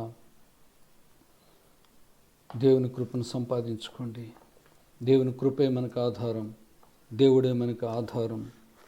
దేవుణ్ణి అడగండి ప్రియులారా, సృష్టికర్త వైపు తిరగండి. ఇంకా ఎన్ని ప్రమాదాలు ఉన్నాయో, ఎంతమంది చనిపోతారో, ఏ వ్యాధులు ముందున్నాయో తెలియదు. ప్రియులారా, రక్షించబడ్డారా? ఏమీ లేదండి. ప్రభు దగ్గర, క్రీస్తు ప్రభు దగ్గర, ప్రభువా నన్ను క్షమించు నాయన, నా అపరాధమును క్షమించు నాయన, నువ్వు నిజ దేవుడు అని నేను ఒప్పుకుంటున్నాను, నువ్వు రక్షకుడు అని, నా కొరకు ప్రాణం పెట్టినవాడు అని, నా కొరకే నీవు ఈ లోకానికి వచ్చావు, నా కొరకే ప్రాణం పెట్టావు, నా కొరకే సమాధి చేయబడి తిరిగి లేచావు, నువ్వు మరలా రాబోతున్నావని ఎవరైతే తమ హృదయంలో విశ్వసించి తమ నోటితో క్రీస్తును ప్రభువుగా అంగీకరిస్తారో వాళ్ళందరినీ కూడా నీతిమంతులుగా ఆయన తీరుస్తాడు. అలా ఎవరైతే నీతిమంతులుగా తీర్చబడి వారి మరణ పర్యంతము నీతి మార్గాన్న నడుచుకుంటారో వారందరూ కూడా కృపను పొందుకుంటారు. అప్పుడు దేవుడు చెప్తాడు, నీవు నా దృష్టికి కృప పొందినవాడవు గనుక నేను నిన్ను తప్పిస్తాను. నీ కుడిపక్క 1000 మంది కూలిపోయి, నీ ఎడం పక్క 10,000 మంది కూలిపోయి, కొన్ని లక్షల మంది కరోనాతో చనిపోయినాయి. నీవు నా చేతిలో ఉన్నావు గనుక అది నిన్నేమీ చేయదు. ఒకవేళ దేవుని మహిమ కోసం ఒకవేళ నిన్ను భూలోకం నుంచి తీసుకొని పోవాలనుకున్న ఆ పరలోక రాజ్యంలో, ఆ నిత్య సంతోషంలో ఆయనతో చేయి పట్టుకుని ఆలింగనం చేసుకుంటూ ఆ మహిమగల పట్టణంలో, ఆ క్షేమకరమైనటువంటి పట్టణంలో మనం యుగాలు నిలిచి ఉంటాం కదా. అది పోగొట్టుకుంటావా? ఇక్కడ కనుక మనసు మార్చుకోకపోతే, ఇప్పుడు ఇక్కడ కనుక కళ్ళు తెరవకపోతే జాగ్రత్త. ఆ తర్వాత కన్ను మూసిన తర్వాత మళ్ళా నీకు మార్గం లేదు. కాబట్టి నీ బంధులో ప్రాణం ఉంటుండగానే, క్రీస్తు మాటలు నీకు వినపడుతుంటుండగానే, క్రీస్తుని సొంత రక్షకునిగా అంగీకరించి రానున్న ప్రళయం నుంచి నువ్వు తప్పించుకోవడానికి దేవుని కృపను సంపాదించుకో. లేదంటావా నిత్య నరకము సిద్ధంగా ఉన్నది. నీ ఇష్టం, చాయిస్ నీది. దేవుడి కొద్ది మాటలు దీవించునుగాక. ప్రార్థన చేసుకుందాం. పరిశుద్ధుడైన తండ్రి, దయగల నాయన, మీరు ఇచ్చిన మాటను బట్టి నేను స్తుతిస్తూ ఉన్నాను నాయన. నాయన మీరు గొప్పవాడు నాయన, మహిమగల దేవుడు నాయన. ఆనాడు జలప్రలయం ఇచ్చిన నోవహును నీ కృపకు పాత్రుడిగా చేసి తప్పించావు నాయన. ఆ విధంగా నీ కృపకు పాత్రలమే జీవించినట్లుగా ఈ కరోనా ప్రళయ కాలంలో నాయన మీరు సహాయం దయచేయండి నాయన.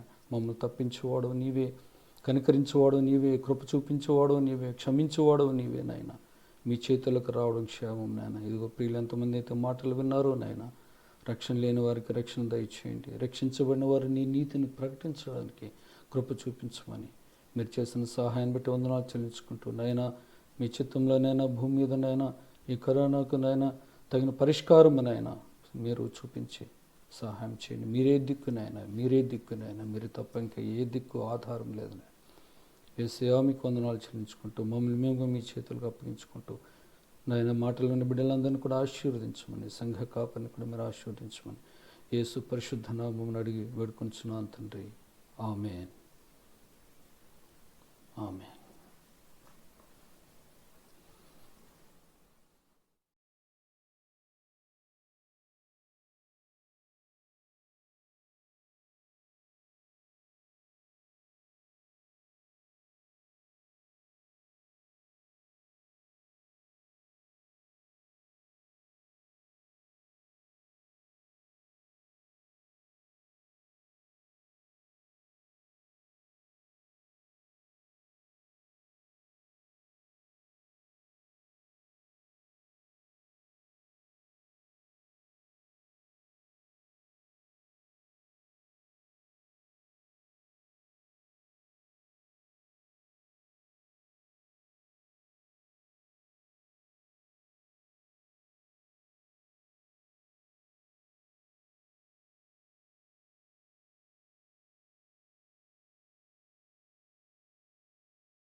ప్రభునందు ప్రియులారా, ఈ దినం మన వినికిడిలో ఎత్తబడిన వాక్యం ప్రభు నీరు కట్టి ఫలింప చేయలాగున మనం ప్రార్థన చేసుకుందాం. మా ప్రేమ కలిగిన పరలోకపు తండ్రి, మీ అతి పరిశుద్ధ నామానికి వందనములు స్తోత్రములు చెల్లించుకుంటున్నావు నాయన. మీ సిలువ చాటున నీ బిడ్డ పాల్ విశ్వాస్ గారిని మీరు మరుగుపరుచుకొని మీ జీవం కలిగినటువంటి వాక్యం నాకు మాకు దయచేశారు. మీకు వందనాలు. ఇచ్చిన ఆరాధన వర్తమానాన్ని బట్టి మిమ్మల్ని స్తుతించుకుంటున్నావు నాయన. ఆత్మతో సత్యంతో నిన్ను ఆరాధించుకుని ప్రభా మిమ్మల్ని మహింపరిచినటువంటి బిడ్డలందరిని బట్టి మిమ్మల్ని స్తుతించుకుంటున్నాం. బలవర్తమానాన్ని బట్టి మిమ్మల్ని స్తుతించుకుంటున్నాం. ఎత్తబడినటువంటి వాక్యం నా యందు మా అందరి యందు మీరు నీరు కట్టి ఫలింప చేయమని విన్న వాక్య ప్రకారం ప్రభా మేము నడుచుకునేదానికి మీ పరిశుద్ధాత్మ సహాయం దయచేయమని బ్రతిమలాడుకుంటున్నాం. వాక్యం అందించినటువంటి నీ బిడ్డ పాల్ విశ్వాస్ గారిని, ఆయన కుటుంబాన్ని బహుగా దీవించి ఆశీర్వదించి వారికి నూరంతల ప్రతిఫలం దయచేసి రానైన దినాల్లో ఇంకా బహుబలముగా వారిని మహిమ కొరకు వాడుకోమని బ్రతిమలాడుకుంటున్నాం. మా ప్రేమ కలిగిన తండ్రి, ఈ దినమందు ఈ యొక్క యూట్యూబ్లో ఆరాధన పరిచర్యకు గ్రేస్ ప్రేయర్ హౌస్ నుంచి అలాగే ఇతర ప్రాంతాల నుంచి ప్రభా ఏకీవించిన బిడ్డలందరి కొరకు మీకు వందనాలు. ఒక్కొక్క కుటుంబాన్ని పేరు పేరు చెప్పున మీరు దీవించి ఆశీర్వదించండి. నీ పరిశుద్ధ రాకడ కొరకు ప్రతి కుటుంబాన్ని మీరు సిద్ధపరచండి తండ్రి. నీ బిడ్డలైన వారు ఎవరెవరైతే బలహీనలుగా ఉన్నారో నాయన వారిని మీరు కనికరించండి, ముట్టి స్వస్థపరచండి. ప్రభా సుగుణక్క గారు ఆరోగ్యం కొరకు ప్రార్థన చేస్తున్నాం, వారిని మీరు కనికరించి ముట్టి స్వస్థపరచండి. ఈ విధంగా ప్రభా మాలో కొంతమంది బలహీనలు ఉన్నారు, వారందరినీ మీరు కనికరించండి తండ్రి, కృప చూపించండి. సహోదరి విజయలక్ష్మి గారి కొరకు ప్రార్థన చేస్తున్నాం, వారిని కూడా మీరు ముట్టి స్వస్థపరచండి. ప్రభా అనేక మంది ప్రజలు ప్రభా అనేక మంది బిడ్డలు ఈ కోవిడ్-19తో సఫర్ అవుతూ ఉన్నారు నాయన. దాని నుంచి ప్రభా నీ బిడ్డలు మీరు విడిపించమని బ్రతిమలాడుకుంటూ వస్తున్నాం.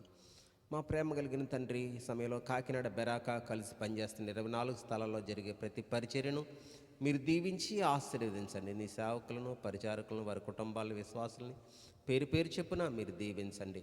మీ నామాన్ని ఆశ్రయించే ప్రతి బిడ్డను మీరు దీవించమని బ్రతిమలాడుకుంటూ వస్తున్నాం. మా ప్రేమ కలిగిన తండ్రి, ఈరోజు సాయంకాలం జరిగేటటువంటి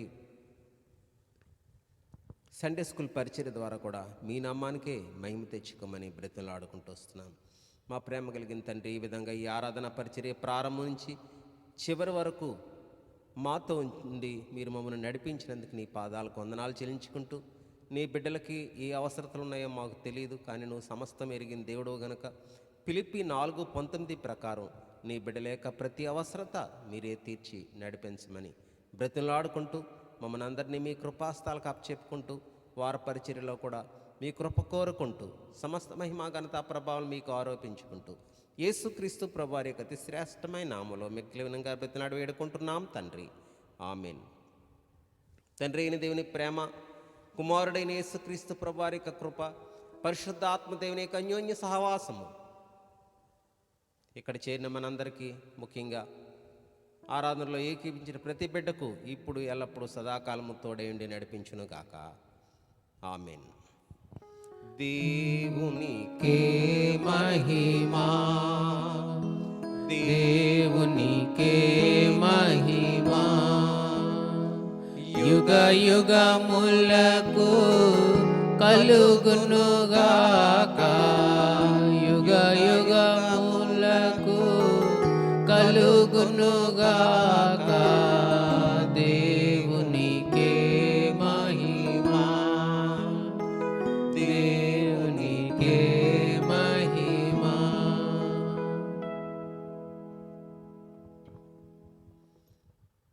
ప్రభునందు ప్రియులారా, ఈ సమయంలో ఈ దినం మనకి వాక్యం అందించినటువంటి సహోదరులు పాల్ విశ్వాస్ గారికి, ఆయన కుటుంబానికి కూడా నా హృదయపూర్వకమైనటువంటి వందనాలు మనందరి తరపున తెలియజేస్తున్నాను. దయచేసి ప్రకటనలు గమనించండి.